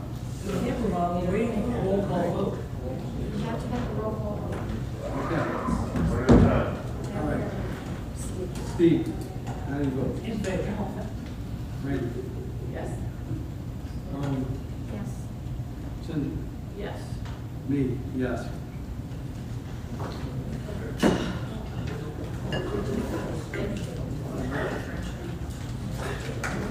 Next. Adopt a resolution to allow the police department to digitize. Will, you want to talk about this, the document? Oh, just, the chief can give us a quick explanation. This is for the digitizing the documents, chief? Yeah, so this basically is just gonna save us a lot of room. If we're able to digitize everything that we can, it's pretty much gonna be an extra room in the station, which we can then utilize to better store our edits and other items, which is then the next thing on the agenda, which is accreditation, that's all controlled. So it's really gonna help us just minimize things. And actually, you know, before requests and stuff like that, we will search like 600 grams before from 5 years ago. Right now, we have to find a box, and closet, hopefully find the right thing, get it to the facility. So when everything's digitized, it's just a simple search that we have. Does our existing infrastructure support that? Can you do it with what we have? Like your computer. Yeah, it's just finding a couple external hard drives, put them in the back or something. What would it cost? Was this ready and Right, budget? it's $60 for each So there is also a grant. I know grant is a hot button word right now, but there is a grant that we were eligible for and got pretty far into. I don't know if it was only for clerk's office or if it would have also applied for, because it was an archiving grant, so it may have applied to any village office, and it was very straightforward. I'll pull up your verdict and connect you with a person. So this resolution is basically for, I mean, it's for the entire municipality, so if you guys want to do this up there. There was like money for shelving and this and maybe even your $60 computer, but I think, you know, I mean, but it was pretty straightforward, so I'll connect you with that. Yeah, well, I was just, it's gonna come down to me and the clerk's or scanning the whole files. So it's all gonna be done in-house, the Yeah, we're digitizing? not gonna put any, I mean, I might have to contact, Brian from the IT department, you know, just to see if there's anything else we can do. What department? Well, just to see if there's anything else that we can do to make it more secure or anything we can do to optimize it. But in general, it's just gonna be us storing the documents on our drives better than disconnecting, but also in multiple locations so we have all secure as well. Do we think this will cost any additional hours, or will we be doing it? Okay, we can. Love that answer. Okay, Need a motion? Make a motion? I'll make that motion. Second? Second. All in favor? Aye. Aye. Opposed? Carried. Authorize the police department to apply for accreditation. Joe, how much is that gonna be? That's gonna be a lot of money. Not really. So the other, couple weeks ago, I had an officer from, Sergeant from Manchester come down. They just recently got the credit. He worked on the station. We're not very far off. We have some buildings now. Again, like I said before, we're able to put it at one space, we're going to move our evidence to a better location. So it meets the standard where it is. But other than that, that's also just a time consuming thing. There's things we have to fill out a whole bunch of files and documents. And what this is going to do, it actually is a insurance break, or reduces insurance for the village. We gotta talk about. Okay, it reduces insurance for the village, so it saves us some money. It also is going to allow us to just basically, so those residents and everyone knows that we do it the right way. There's nothing that's hidden, there's nothing that's or their evidence properly. They don't, do the training properly. There's a requirement of training that we did, which, we are working on in the program right now. This won't take a policeman off the road though. At all. Have you done a cost analysis on the difference in what it costs per officer versus what you're saving in insurance? What cost per officer for Accreditation, how much is it per officer? I would say there's nothing, there's not actually cost to, for accreditation. So what it is basically DCJS is saying that they're going to start coming down and checking agencies and making sure they're doing everything right, either yearly or you get accredited at some project basis. That's pretty much what it is. And it's department-wide, and about what their estimated time of completing the accreditation. Generally, what I was told was it takes, once you get populated accreditation, it takes about 2 years to go through the accreditation. Which again, a lot of that time is going to be, I have, hundreds of files that we fill out, like for training. We do our firearms. Our firearms training needs to be documented. It then needs to show who was at the training, when they went to the training, how they got served, who the instructor was. And that's all the stuff that we have to put in files. That way when the creditors come down and check it out, they say, all right, open up this and show me what you guys do. You just pop it over and say, okay, great. But then they interview us, make sure we know our policies, which we have less for already, which that's really the main cost for your training. So big picture, what do you think it's going to cost the department, budget line? I mean, maybe depends on, we already built that extra room. Like we cut the locker room in half. So the only other thing I'll need to get is a camera for that room. So whatever that's going to cost, I'm trying to cost some stuff out. Under 1,000. Well, Under 1,000? I can't guarantee that. I don't know. Cameras are just ridiculously expensive. Depending on what we need to get. Because that has to be recorded. So we need to be able to pull that as well. So. What is the cost for the accreditation? I'll send we send it up to DCJS, and basically DCJS however it says, here's what you need to do. Anybody else have questions before I ask? No.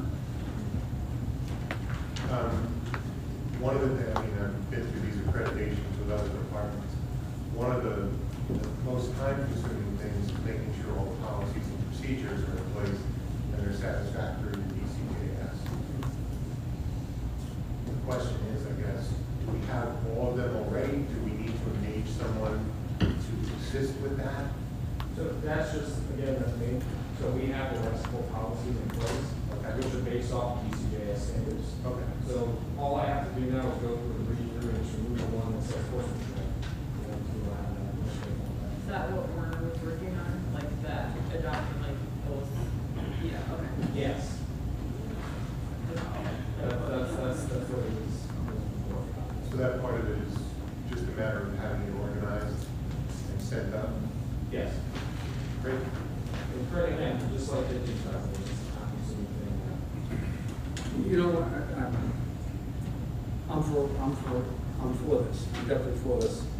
We had to have an officer assigned to it, both federal and local that was involved in this. So if you don't have to have an officer assigned to it, taking off the street for patrol, I'm for it. Is there any way to approve it with some kind of cap should we get into unforeseen costs, or? Once you start the process, you're kind of committing to the process.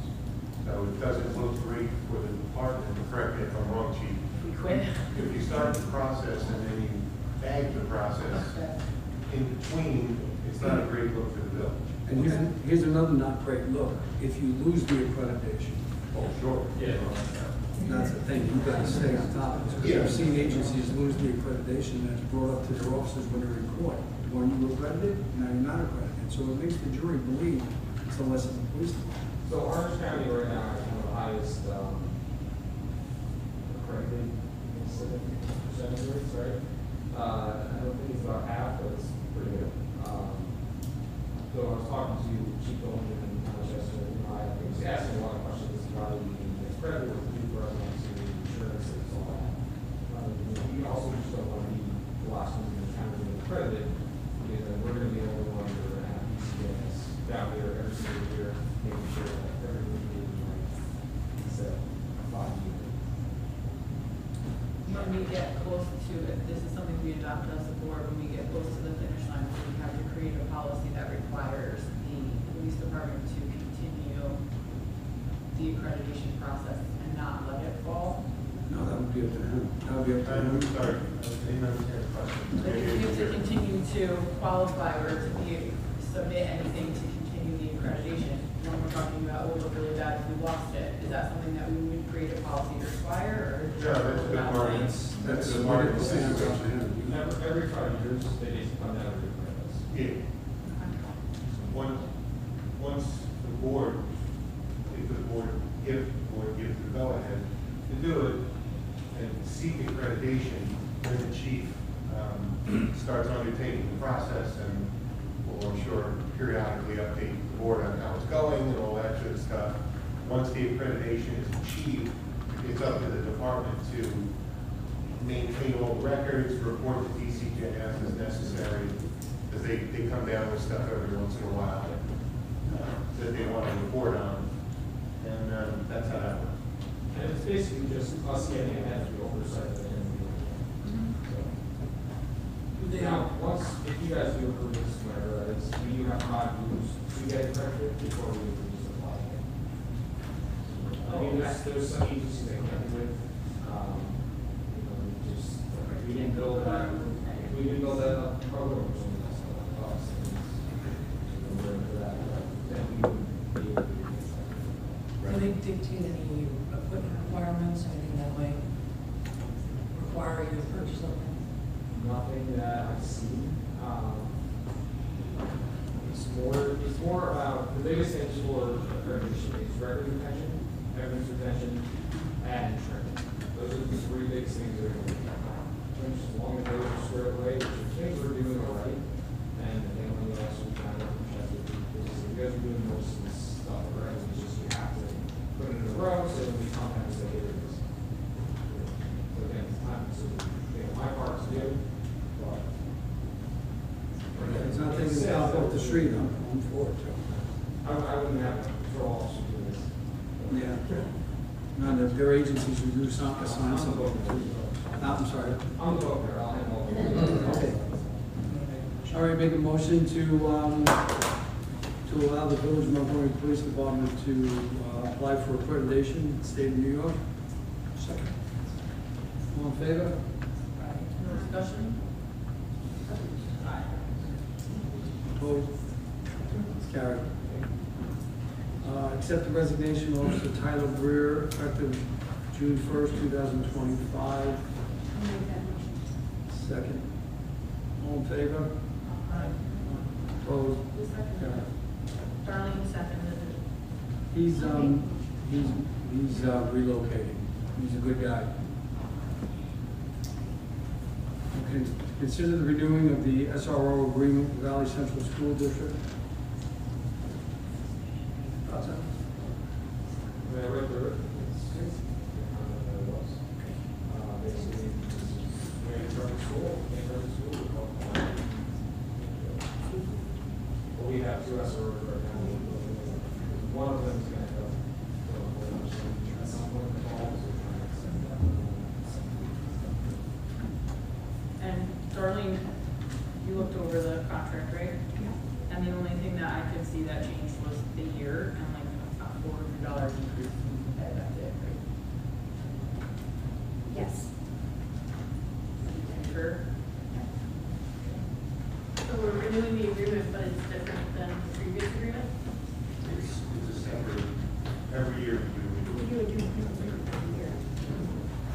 It covers, There's changes in, I make the motion that we renew the SRO agreement with Central School District. I just did that. somebody seconded for discussion, please. Second for discussion, go ahead. What was your question? but the salary changes. It's only a matter of It went, Went down. went down something, like $100. Okay. Take a vote. All in favor? Aye. Opposed? Carried. Set a public hearing regarding the CDBG grant on June 17, 2025, at 7:30 p.m. Make a motion? I'll make that motion. Second? All in favor? Will, you saw that in the email, there had to be 2 resolutions being at that public hearing, right? Sure. Upcoming events, tax bills have been mailed, water and sewer bills will be going out in the next few days. Request to meet with the board, 3 minutes. Let's try and see if we can put our new thing in effect and all behave. You voted up in the corner. James Beers?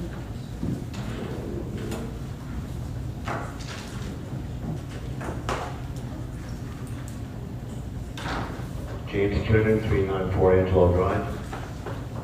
I recently had the opportunity to attend a workshop on civility and inclusion in the village of Walden, so I just wanted to share some information I learned there.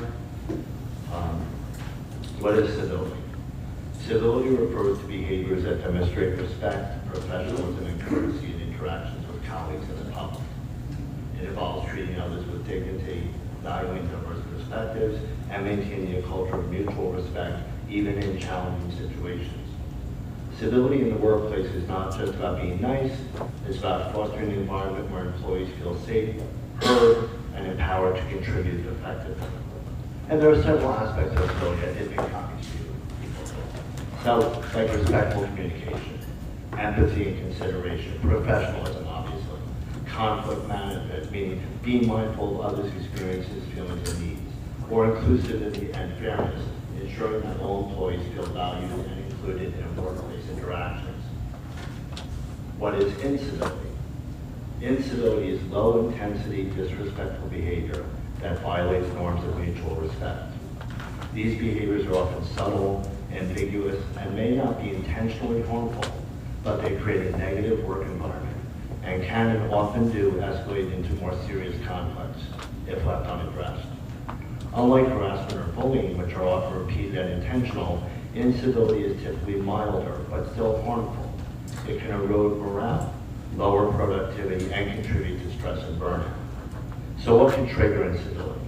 Workplace stress, toxic workplace culture, unclear policies and expectations, lack of leadership accountability, and there are interpersonal factors like poor communication or social exclusion, maybe even individual factors like personality traits or maybe implicit biases.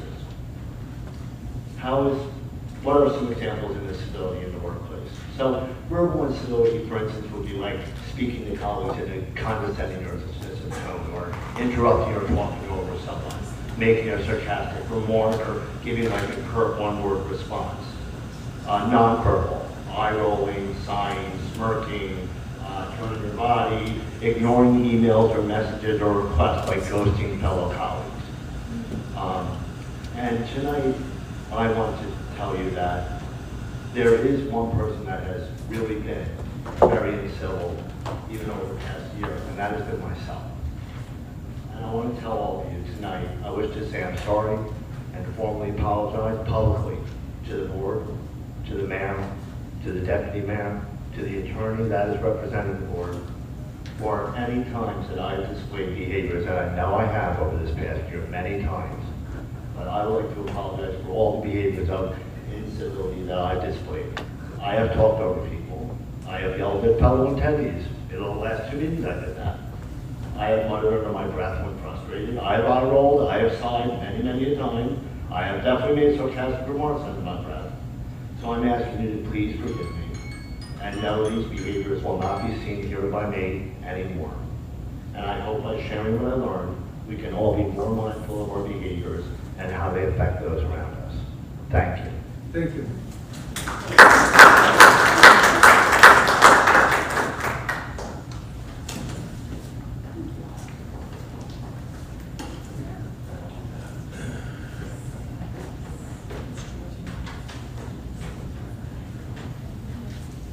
Okay, next up, Mr. Berger.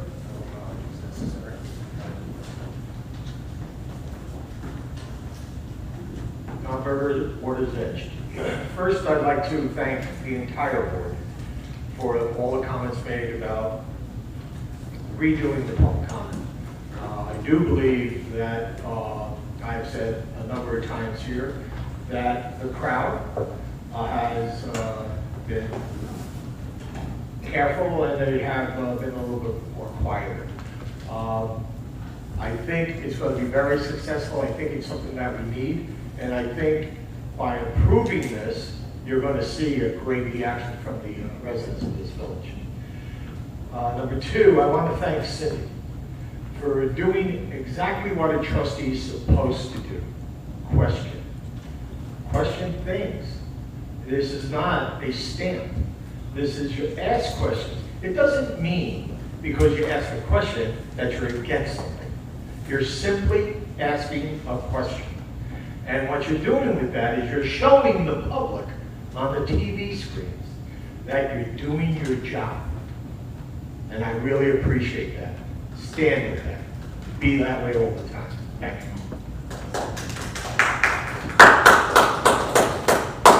Next up, Rob Salvin.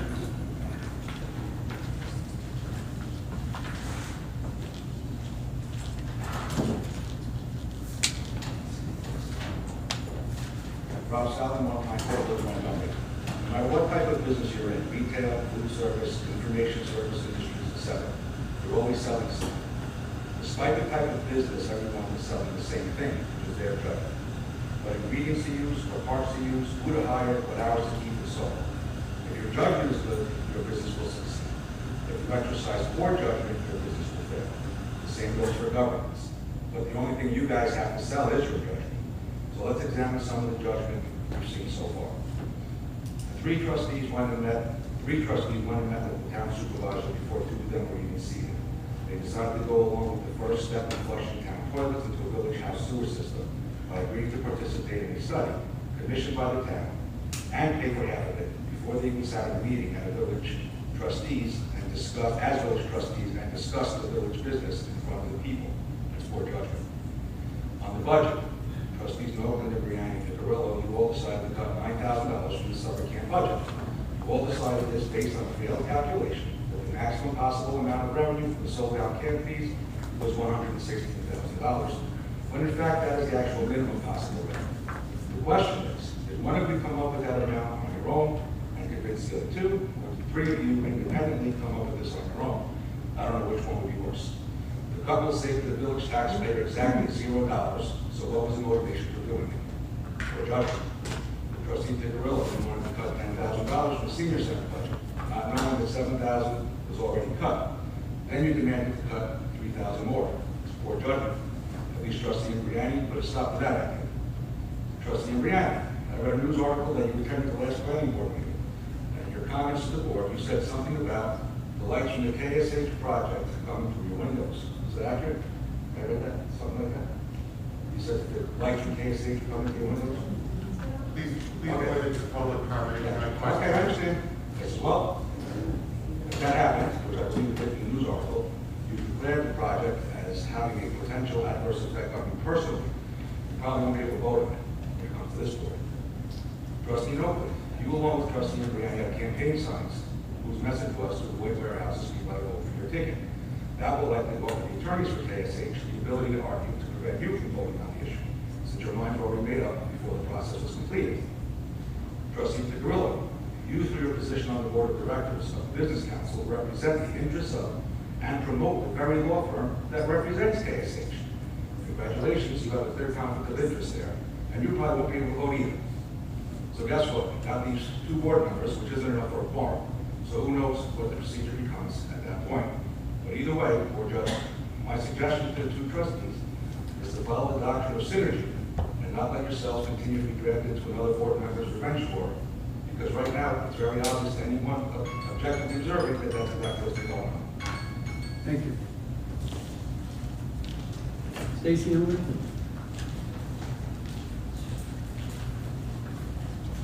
Do you have this for the record?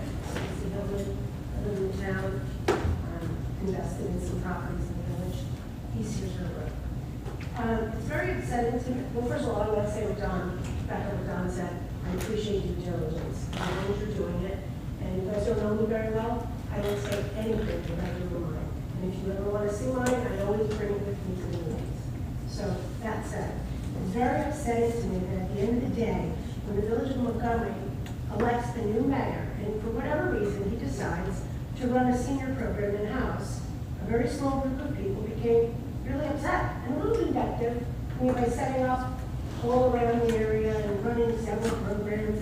It's confusing for the seniors and it's not putting them first for sure. I don't understand what the big deal is, why we couldn't just try it in-house. Joanne seemed to be doing a good job. You know, the town, this group was let go, so to speak. They didn't have a contract. And they immediately went to the former mayor and asked for money. That led to us not getting our $15,000 that we got every year. I have the checks. Those checks, by the way, were made out to the Village of Montgomery Senior Center. Those checks were delivered by the mail in these boxes, and the Senior Advisory Board cashed them and put them in their account. I also have the Village of Montgomery made out their checks to us as seniors. You own a business. Guess who cashed them and put them in the same account? How that happened, I don't know. But they don't, you can't even open a business account without a business paperwork. So I did my due diligence. This is part of the reason why I'd like you guys to, you know, you take a motion to consider a conversation. That means you're considering bringing them back. They are under investigation through the Attorney General's office. We're not making that up. Do your due diligence, please. Mr. Mayor, we just lost $15,000 that we've been collecting for years. What are we doing about it? What about the $134,000 that I have brought up several times of taxpayer money that was accumulated through the years and not for building that they don't know? What are we doing? I know it's not our money anymore because they deposited it, but when they left with it. The money was supposed to be spent on seniors and it wasn't, and they were still applying to the village for reimbursement. I mean, 2 and 2 don't equal 4. So I don't understand it. Again, I don't know why they deposited checks that weren't paid out to them. You know, and nothing is being done about it at the village level. It's like a big secret when people ask. I've been told it's not for public communication. But then a trustee puts out a public thing validating for how incredibly they are by research. I mean, I don't understand why this is, we're all on the same team here, guys. We're supposed to be. We're supposed to be doing what's best for the village. There was he hired somebody to run the program. So what? If it's working, why do we need an outside agency? And you also have to get bids for free if you were considering it to come back. Thank you. Thank you.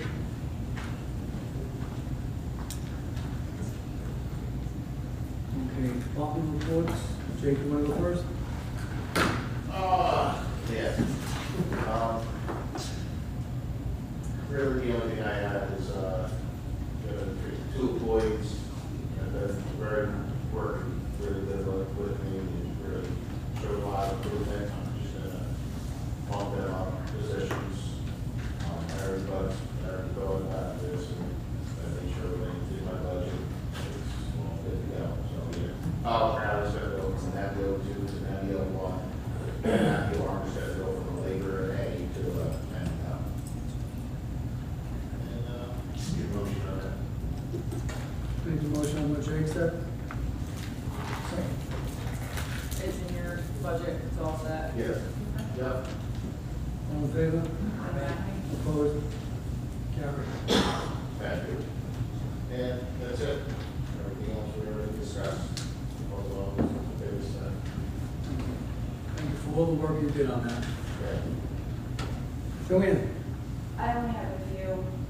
So June 10th, Red Cross will have a blood drive down here from 1:30 to, I believe it's 6 or 6:30.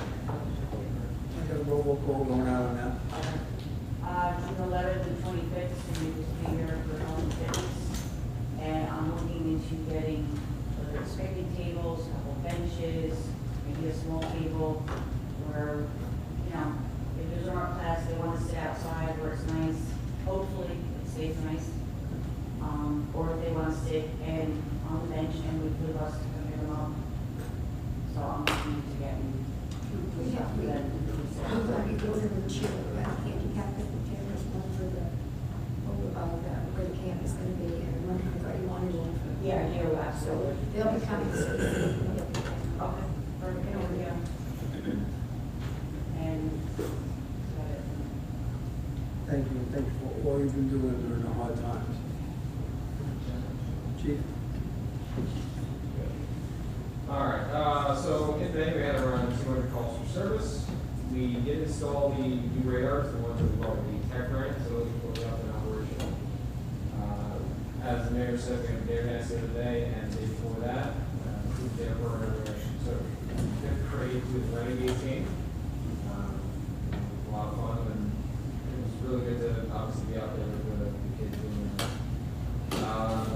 We did conduct a lot of buckle up and vehicle patrol at the end of the month. That's been fun stuff we did for that. We used all of them. Get more sure. There has been a lot of spam calls lately, so just be aware, you know, if you guys are getting that one where it says, what was that? Text. A lot of text, yeah, there's a text going around with the, you know, DMV, marketing and all that. Just ignore them. Don't, you know, give credit cards or anything. And if you got any questions, you can contact the station. We'll gladly tell you not to. We did have one call recently while Officer Reynolds was on the overnight. There was an autistic child that had went missing in the village of Neighbor. We went to go assist and an officer allowed to the town where he could locate the child and get a statement back to the parents.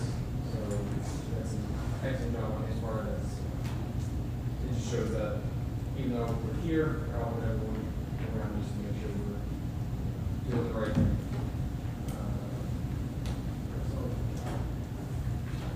That's all. Steve, you wanna give a report on the planning board? I have that, I'll go first. You read the planning board? Wait, you guys read those. I have a report from the chairperson, Amy Frisbee, and she noted it, and gave it to everybody. These are the signed liaison. Okay, I have the report from the chair of the planning I board. understand. For everybody, can you take those I understand, down? Cindy, but Okay. you want. I'm just letting you know, I have the report.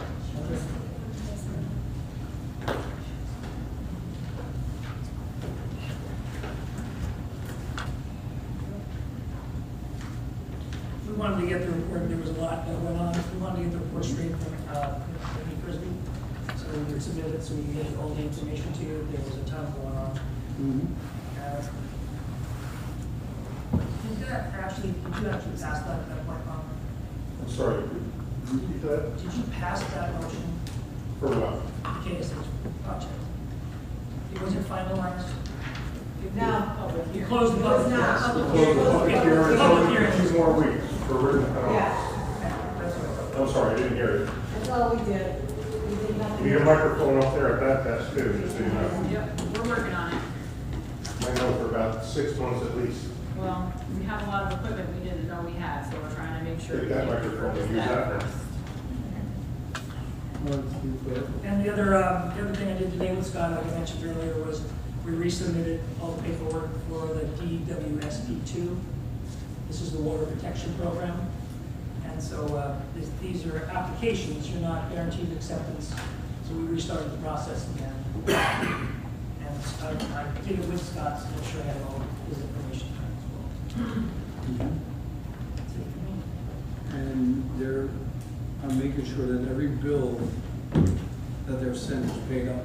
We're not gonna have any more deficits now. Want to move on? I have a couple of questions. I have a couple of questions for the senior center and about the food truck event. Should I ask them directly? Should they be addressed another time? How should we do that? You guys want to talk to directly? Yeah, that's some directly. Okay. So there's been a couple instances where I've been here and other people have been here and Joanne has not been here. So I just was wondering what how long it's safe for how long is okay or acceptable for the senior center to be unattended, and at what point we have to have somebody covering. And I'm curious what are the safety risks of having the office unlocked, because there's been times, again, one time for myself, and then yesterday, someone couldn't call dial-a-bus because there's no phone available unless the office is unlocked. Nobody in the building has a cell phone. They all have cell phones. Not everybody has a cell phone, and not everybody knows how to use one. And what if we have extra people for the lunch program, and you're not here, and the food's in the freezer that's locked in the office? I'm not always here. There's personal things going on that we'll not discuss tonight. Please. Not asking you. We'll just, We'll figure it out. So is it possible to, while the senior center is operating and the director is assumed to be here, why can't the office be unlocked? What is the issue there? we're not locking, we're not We're not unlocking. unlocking that. The door's not gonna be open. It's not gonna be open. There's enough incidences in there, that is. So what is the procedure if someone needs a phone and Joanne's not available, or someone needs an extra meal and Joanne's not available, or someone needs to freeze an extra meal? Because that happens as well, and that's how we have them to feed people that come in without signing up. What Well, is as the- far as phones, everybody has a phone, so if somebody can figure out something there. These are seniors, they're smart, they know what they're doing, they can figure that out. As far as the meal, you can advise on that. We're not gonna buy that, they're not paid for us in the middle. All the village office that's Yes. posted, just call the village office.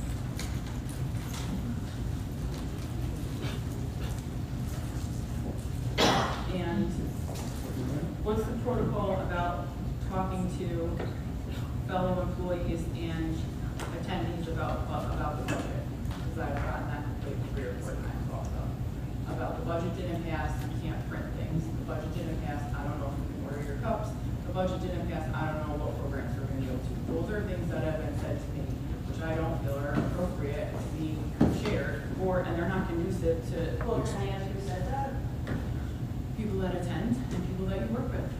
Okay, and I told her as of June 1st, that's when the budget went into effect, and that's when I would order them. The budget didn't All not right, pass. all right, we're not gonna have this. She's Not got conducive enough, to. let's end it right here. She's got enough question going right now, this is it. Okay. This is it.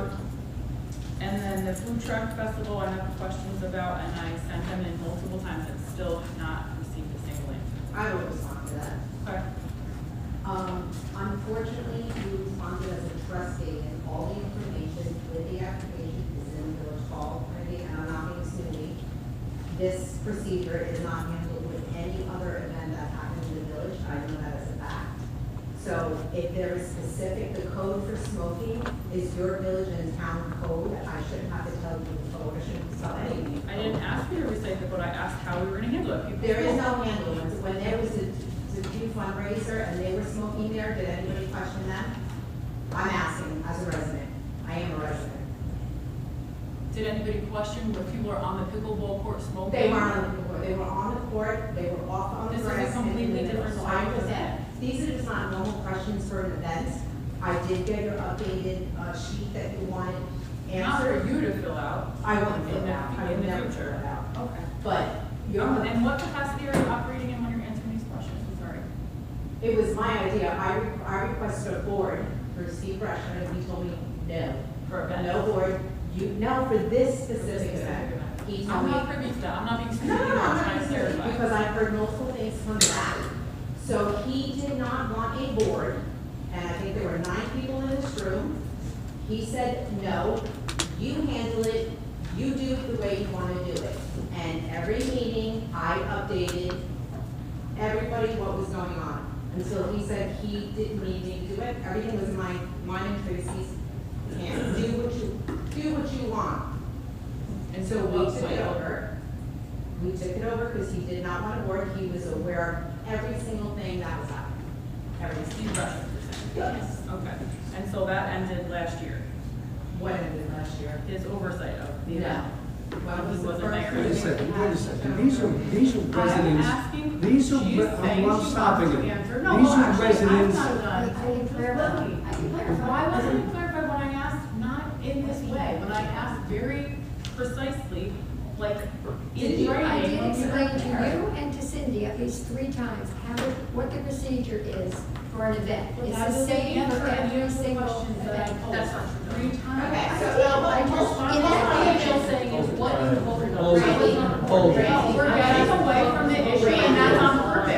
second. confusing people, and I want the answers to the questions, because Randy. I will not be addressed in that manner. Let's go one at a time, and let's stick to the issue at hand. I would like the questions answered. It's not about, this is a different type of event. There's Randy. alcohol being served, it's a Randy. concert. I have the question. Okay, I'm And I going to don't answer think that questions they're about this event. inappropriate. I have And I sent them multiple times, I sent them to the deputy And I mayor. told you that after, yes, I did, I certainly did, many times. After an event is approved by the board. Randy, this they is are supposed to be a sent- community event. they are This is sent to something the we clerk's wanted for the office kids to go and to and handle. We're families. getting away from the point. The point is not, I don't want the event, and I don't want I kids. will not- And I did share with Darlene. Your list of questions, do you do this for every event? No. You signed No. village trustee Randy Curl. If you respond to me as a concerned resident, all the people you said were How else concerned. am I supposed we to have Let him talk. asked- Let him talk. Can I please finish? So We far, had you over just talk, you're not 30,000 listening. people interested, village residents, the majority in this village interested. And you said you had concerned people about questions. And I do believe Tracy responded, please have them contact us. I would be more than happy to answer the questions. Not one person has And that contacted us. happens quite often, and it's very frustrating for me also, that Okay, so people come just to me redirect and they them don't to us. feel comfortable coming This is to not other a people. village event. I do. So just redirect them to us. So that's the Why question can I that we not asked. have the questions if I'm asking them to, why are you refusing to answer me? Why do I have to answer you? You want anybody? So this is what happens every time there's an issue. We make it a It's not her event. Answer the question. It's black and white. Hold it. What we have, wait a second, enough. We got village residents volunteering their own time to do stuff in the village. That doesn't mean I'm they don't talking. have to answer the They're, questions. they're doing Respect volunteer village. work. I think that's fantastic. It's very You're simple. micromanaging these people. I'm not, my questions are, if you're trying to monitor people to oversee the event, because as I see in Facebook. This is there's disrespectful to 2,300 village people. residents. These are questions I asked 3 times, 5:15, 5:19, Here we go. 5:20. I asked this is- executive all right. session, and I had my head cut off. These are not ridiculous questions. I'm not saying they are, I'm saying, can we This is a please- show that happens every time, and I will not stand Oh, for it this is your anymore. Excuse me, I'm trying to. No, I'm not gonna shut up. Please, No, I'm not. ladies and gentlemen. Because guess please. what, under the old regime, it was the other way If around. you How would did have I answered say? this why- question when I asked them, instead of purposely making it Do a you know why I sideshow, it did would not have answer been these different. questions, Randy? Because these are not questions that you pose to every event that happens. Not every event, It's not. that's whenever Never. you They get have people no interested on Facebook, They right? And not have every never event been has posted to alcohol. another event. Well, I haven't been on this board when we've had an event of this capacity. My questions were simple, and I cannot promote it or speak to it, and if we're there, I sound You have to like. promote it. They're doing it. You do the damn well good job with 3,000 people. We don't need the promotion. I went to the village a year and a half ago. This is how long this is in the works.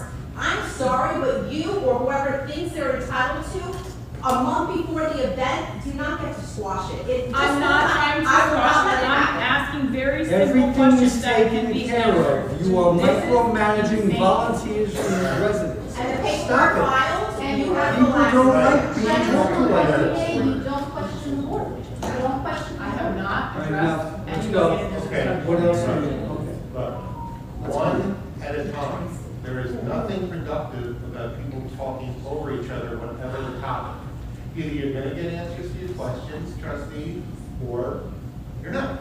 But let's do it one at a time in a civil manner. Everybody, please. I don't understand, as a board member, if I'm asking questions for a new event, It should have been asked at the time. Please. when there's a Please. different kind of event, why am I Asking- not entitled to those answers?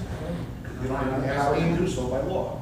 I'm asking That's why. respectfully to everyone to please let the board have their discussion. If there's a question directed at someone in the audience, it will be asked. Let's just do it that way. We're talking over each other. Go ahead, if you don't mind, Mayor, better finish your question, and then it can be discussed. Finish the questions, but not disrespect to volunteer residents who don't have to do this, who are doing something out of the kindness of their heart, which I hope more people do. I think we need a timeout. This is not an emotional discussion, this is a very straightforward This is question very about Please, safety please, and about please. protocol. And this is what happens every time I ask questions about protocol, and we refuse to answer them. We get all messy, and then we don't ever get the answers, and we You don't stand ever up and you reply. start yelling at them, that's not right. Because everyone is screaming, I need to project my voice. Here's- So, is there private security or police or both to oversee the event? Thank you. Yes. We are well aware of the event. We have multiple SO units coming, we have the town coming as well, and we have a whole bunch of our officers that will be there for the entirety of the event. So everything's going to be At no secure. cost to the village. And we're going to shut down Birch Street here, just so we don't have the kids riding around the lights and cars driving by, because they don't want to get hurt. And what will we do with that many overflow cars? If we have that many cars, we have It's X the amount same of parking situation spots, with GMD. just do wherever. If there's ever any issues, you know, we're blocking up roads. Are we going to be crossing at Clinton? I think the police can figure that out, just let them do it. You don't have to micromanage everybody, just let them do it. Because there's no event anywhere else in the village other than around there. So we're going to put some operations in Charles and then Hamilton. Okay. And how will oversight of ID checking be handled? Is that PD or is that the event?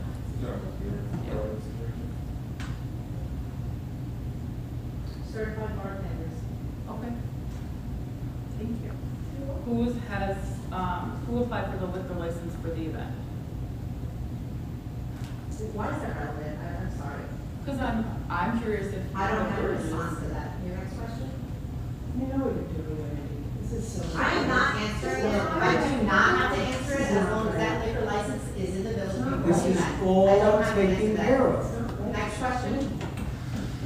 Because I know who you're asking for, so. bring it I back. want to know if the village is. The village is aware. related. That was my It's already question, and I spoken have to. never All had this taken question care of. answered. It was already handled. Okay. Have all the ride vendors submitted proof of insurance? Yes, it has. It's in the village. I looked and I did not see that. It is there. I promise you. We were there, when were we there, Cynthia? It came after that. It's Okay. there. And so all of these could have been simply addressed in the email, and that was it. They I all will not required put two anything words. in writing to you. Sorry. How will smoking in the park be addressed? Why can't we have a plan for that? Do you have one for General Montgomery Day? What is the issue? Do you have one for General No, but- Montgomery Day? When there There are was a 4,000 committee people for in that. that park, do you have one for General Montgomery Day? But that is run by the village. What is that? I'm sorry, what does that make a difference? Of course. Do you not know there's a town board, there's a town law which includes the village that you cannot smoke in this park? I have to tell you that? Right. Okay. That just boils down to enforcement. A micromanaging volunteer group. And is there You're a, micromanaging is there, and really you're harassing. interrupting me now, sir. I'm being the mayor. Okay. So These that are is residents. to interrupt These people, are but not me, residents. right? And I wouldn't blame them if they walked out. on Time this out, road. let's redirect. You're making something emotional that isn't emotional. I asked questions I'm entitled to ask, you're refusing to answer them, and now you've made You it a big stood up and deal. yelled and carried on. Okay, yep, I'm the problem, There you it's go. me. Yeah, okay. Do you have another question? No, I'm good. I would just like to say something. The volunteers who are putting this on are members of the General Montgomery Day Committee. And they're putting it on because General Montgomery Day used to be a budget line. Taxpayer money was paying for some of the things for General Montgomery Day. Last year, it was taken over and we paid for it ourselves. But we had a struggle because we didn't have the money to begin with last year. This year, Tracy and, excuse me, and Lori volunteered to run this event with the proceeds going into the fund and the foundation to offset expenses for General Montgomery That's Day. great. Has that been addressed publicly somewhere so that we would all know that and not set up as that? They don't want applause. They just volunteer to do it. They're part of the committee. They're doing it to help. Okay. Period. People do that. They volunteer. And they don't need to be ridiculed and ripped apart, Enough. which you We're did not- right here. No, I did Stacy, not. you're- Did I? I just have a question regarding this. Okay, I just want to say something. If we're going to move forward positive, the board's going to get along, and everyone's going to work for the village, we have to be honest. We have to be honest. Very And you simple know what, questions. Randy, I know you very well, and You do you're not know asking me at all. questions. You are asking questions, making a point. You didn't ask these questions when there were people giving pickleball. I asked them. When there were people giving pickleball lessons, not one of you people asked for a certificate of insurance. I did. Rita never asked for one. Nobody did, and they were charging people. All right, let's move on, let's move on. Yeah, we go away, It's Brandon. 20 to 10, come on, let's move on. That's nice. Next, Sid. Have we addressed the zoning board chair, because that was the other issue that came up at the planning board, is that the KFH project, amongst others, will have to come in front of the village board and the zoning board, and we don't have a chair. Have we discussed moving one of the members up to act as the chair? We actually need a member. Or a new member, or what, you know? Do we move one up to be the chair now, and see the member, or see? We'll have to. Can we put that back out publicly about something the zoning board I'll take it. member?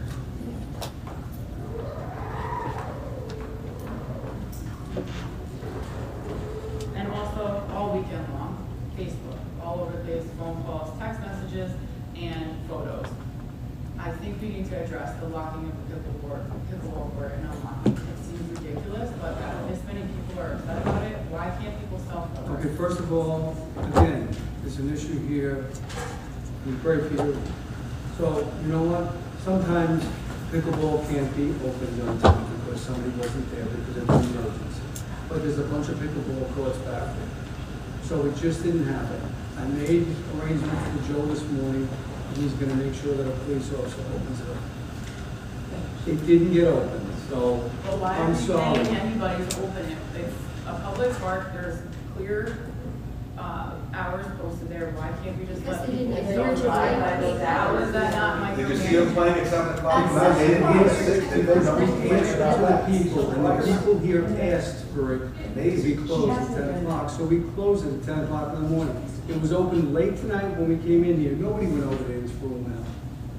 Actually, the police said they had to get off and that they were lucky they got an extra hour. Okay, so they were lucky they got an extra hour. You gotta be Well, concerned the park about. is booming with Little League. What's the issue? Everybody's here, they're having a good time. There's Little League games going on. Understood. You gotta listen to the people and respect them. The folks over here on Bridge, Bachelor, Hanover, they wanted this closed, so we listened to them. Just like people want this meeting in Village Hall. I try to split it back and forth. You cannot cater to one group. I'm very concerned about the KSH property and the folks down here with the sewer system, even though it doesn't affect me. We're here to protect the entire village, not a certain group. I'm gonna need these folks one day when the Vista More opens up in my neighborhood. So that's it. They didn't have pickleball. They went back there. Wow. What a big problem. I'm glad I live in a community where that's my biggest problem. I just don't The understand why we pickleball. are micromanaging people, but if you, if there's anything else to say, you're talking about micromanaging, we're not letting adults go to a pickleball court, but, okay. Because So, they're not adhering to comments. I'd like, I have two more things. One, I'd like to make a motion to add the handbook and policy to the next meeting. It's time. I think it is time. It's 2 years. Yeah. Anybody else interested in that, or I'm just alone in that? Okay. All in favor? Opposed? Carried. Great. This month I attended sexual harassment and workplace violence and HAZWOPER training. I also attended a Rec 250 meeting at the Montgomery Book Exchange with the town historian and Walt to discuss projects and events that we could put on to participate in the nationwide observance of the American Revolution. Please let Walt know if you're available to assist in any way. There was many things to do. That's Walt. We were talking about different, graphic things, storytelling, all different kinds of things we can integrate into Montgomery Day and that kind of stuff to get more people involved. I think we have a lot of historical value in the community here, and we should, if anybody has any time or help or any connections to that, to do something positive to work towards. I also attended the Hellstrom Fall Service Awards at the Senior Center, where Becky Marr was honored for her incredible community work and selfless living organ donation. Bob Santo was also recognized with the award And for those unfamiliar with Bob's lifetimes of service, he chaired the Valley Central School Board for a long time. He serves in the American Legion, and I was lucky enough to serve alongside him on the town Montgomery IDA. He played a big role in growing programs like Little League and the Senior Center, and he even kept many kids, including my husband, out of trouble by letting them fish in his pond. So I didn't know, like I thought I knew Bob, I thought I had gotten to know him well, and it turns out I had no idea the things that man has been dedicating his life to in service for years. And it was an interesting and really humbling moment to see that that's the kind of service that people dedicate their lives to. So I would love to recognize him for that.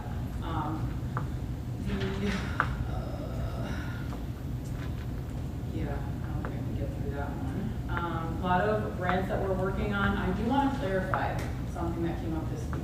Grants.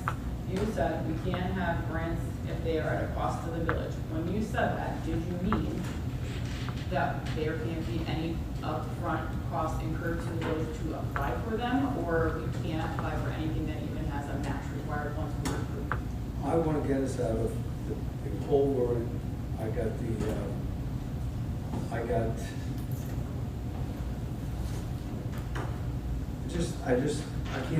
spend money.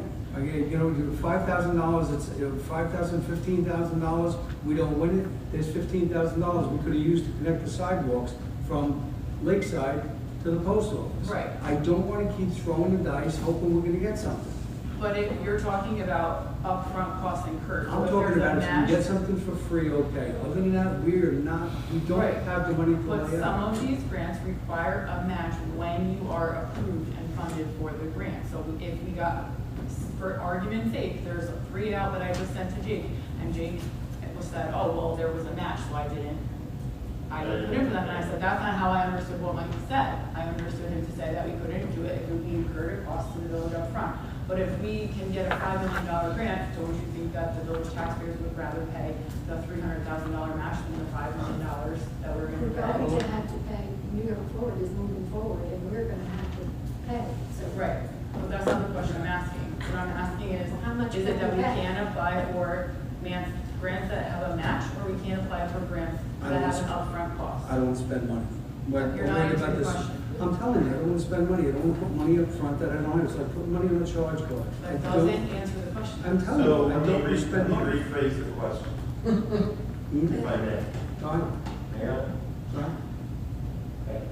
I think what the trustee, stop me if I'm wrong, I think what the trustee is saying is it okay to the village consider applying for grants where there is no, we'll call it an application fee, versus applying for grants that somewhere down the line there may be a match requirement. Because we can apply for grants that don't have an upfront cost. Then if the grant is awarded, then there can be a discussion on whether the board wants to accept the grant with the match, right? I think it's kicking the can down the road. I got to worry about a sewer plant. There's sidewalks. Right, so we can put up $300,000 for $3 million. Is that not advantageous to the taxpayers of the village of Montgomery? Which I am would say too. yes. So I'm very good on handling money. Very good on handling money. I understand this. I've had small businesses. But you're not answering the question. I'm telling you that I'm not, I don't want to kick the can down the road and have the next board, the next mayor in the future, having to say something, you never know what's gonna happen. I'm concerned about a barber shop. That's what I'm concerned about. Can we What's apply in for front? grants that have a match if we are awarded the grant? That's what I'm asking. I'd have to see it. I'd have to look at it and see it. I'd have to figure this out. I just am not gonna blindly spend money. if the grant is free, we can apply for it. You Yes. don't have to take it. If you don't want That's to, what I'm you saying. get it. That'll be okay. Okay. That'll be okay. Does that clarify the Yes. discussion about the 2 grants from this week? Yes. So we have there's also a meeting at 10 o'clock. Yep. That's fine. It's not your fault. I didn't understand. As soon as you said it, I was like, that's not how I heard it. Maybe I'm wrong. I don't know. So, okay, so now we know we can apply away that there's no cost to apply for the grant. And we'll cross the bridge of getting approved for a ton of money when we get there. There is a meeting at 10 o'clock at Java Blue on Friday with Nicole Anderson, Scott Scoops. How do you say it? I don't think it's Sikori, no. Scott's last name? Yes, Scott S. from Lincoln Total. From Lincoln And Total. Scott's the engineer. Christina. And articles, in other cohorts, about, specifically about the CDBG, if you would like to attend, Friday, 10 o'clock, travel. So I'll put online all of the grants that we're currently working on, because there's too much to go over, but that's my. Again, I want to explain about grants because I didn't know it myself. The grants for the New York Forward was $75,000. We applied for it 3 times. That was 25, 25, 25. We finally got it. If we didn't get it, we were out $75,000. The grants for, what was the other thing, for $15,000? Oh, for the $185,000 we got for this building. 3 times, $15,000, $15,000, $15,000. We finally got $185,000. They wanted to float a bond here, put another room on here. I'm the bad guy because I didn't want it. I paid for it. I am concerned with money. I don't just spend money. And now I have taxpayer money in front of me. I don't do it. I'm very careful. So why am I cautious? Because I am. Cindy, you got anything? I do. I also attended the sexual harassment training along with everybody else. I attended the Orange County Association of Town, Villages, and Cities. Great presentation by the Commissioner of Emergency Services. Orange County has one of the best 911 centers, and they're still looking to improve it. A lot of cybersecurity training is going to be offered, which is only beneficial. So I'll get more information for that. I do just want to speak on what a lot of has gone on tonight. All of this fighting back and forth and questions, if there was clear communication, it would have been fine. There are emails that are not answered. There is information from this board that is not shared with everybody. You know, Tina Murphy's resignation, you received that on May 5th and you held it till the meeting on May 6th. That is the information that you could have shared with this board ahead of time so that people know. We don't know. We're going to continue to ask questions. I asked Chairman Amy Frisbee to write that report because there was a lot of information with KSH. It was very important. I would like to have it where if board members, or excuse me, leaders of different groups, DPW, police, if you guys can't attend meetings where there are things going on, please just give us a report so we're in the loop. There is no communication. If you're telling something to the mayor or the deputy mayor, it is not always getting translated to us, and that's a loss on your side. So if we could possibly get to some sort of reporting that you could give us ahead of time, what are you working on? What do you need from us? You know, how can we help? That would be great. Because if you're here and meetings are going late and nobody wants to talk any longer, but we're asking the questions, so I would like to put some sort of thing together where department heads could give this board a report of what they're working on, what they need help with, and how we can help them ahead of time. I think that would be great because your liaisons just aren't giving that information to everybody. Well, I would like to point this out too. Without me knowing it, 2 trustees, future trustees, and 1 present trustee went up and met with the town supervisor without me knowing it about the sewer plant. And that's pretty behind the scene. Yeah. That's not nice. Now, I met with you and I said, both of you, I'm pretty liberal, I don't care. Just let me know what you're doing. I'm okay, I'll help you out. And You we went behind my did back. tell You you went at behind the my back public prior to. meeting that we had, we did tell you that we met, because trustee Imriani asked you, what do you have against the feasibility study? Because we spoke to Steve about it. You went So up you're there without incorrect me with that knowing. information, and you continue to have this. So what I'm asking is, can department heads give a report, zoning board, planning board, anything, when they meet, give the information so that we can all see it ahead of time. Then we can ask questions like Cindy, let's the back up garbage for a truck, back to second. the Let's back, skip right over it. way ahead of time. You know, Cindy, information for the. Let's just back up a little bit. You skipped right over it. You went behind my back prior to getting in office where I would have sat in the office and I would have talked to you all. You went out there on your own. I think that was bad. I can't believe that the town supervisor allowed it. I would never do that. That is sneaky. That It's is not, very you signed sneaky. into the building, anybody could see it. There's Very nothing sneaky. behind You it. did it. Stop creating a You're missing narrative. the I'm point. asking about department heads giving information to this board because Department it's heads- not being shared. Department heads report to me. And the way you talk, you act like there's a lot going on in the village. There's not. There's not a lot going on. And we wouldn't know that. But we've been talking about a garbage truck for months. We've been talking about a garbage truck for You went months. to the And meeting. all I'm asking We've is been that talking about information the ahead of garbage time. truck for months because we know it's Right, the happening. frustration that the event coordinators have today is because nothing, information, you ask the questions and nothing's answered. Answer what? It'd be great if it was an email, just answer the email, I didn't. What happened was you asked me a question and you sent it to the wrong email. Your Then you official contacted me- village You mayor, contacted you me. corrected it, and like I said, and then I texted, I have that. You contacted the attorney, he kind of scolded me, and I said I never got it. And then it was like, oh, you sent it to the wrong email. I answer everything. I call on the phone. Well, you didn't answer this. Right, Cynthia, let me know when you're done, sorry.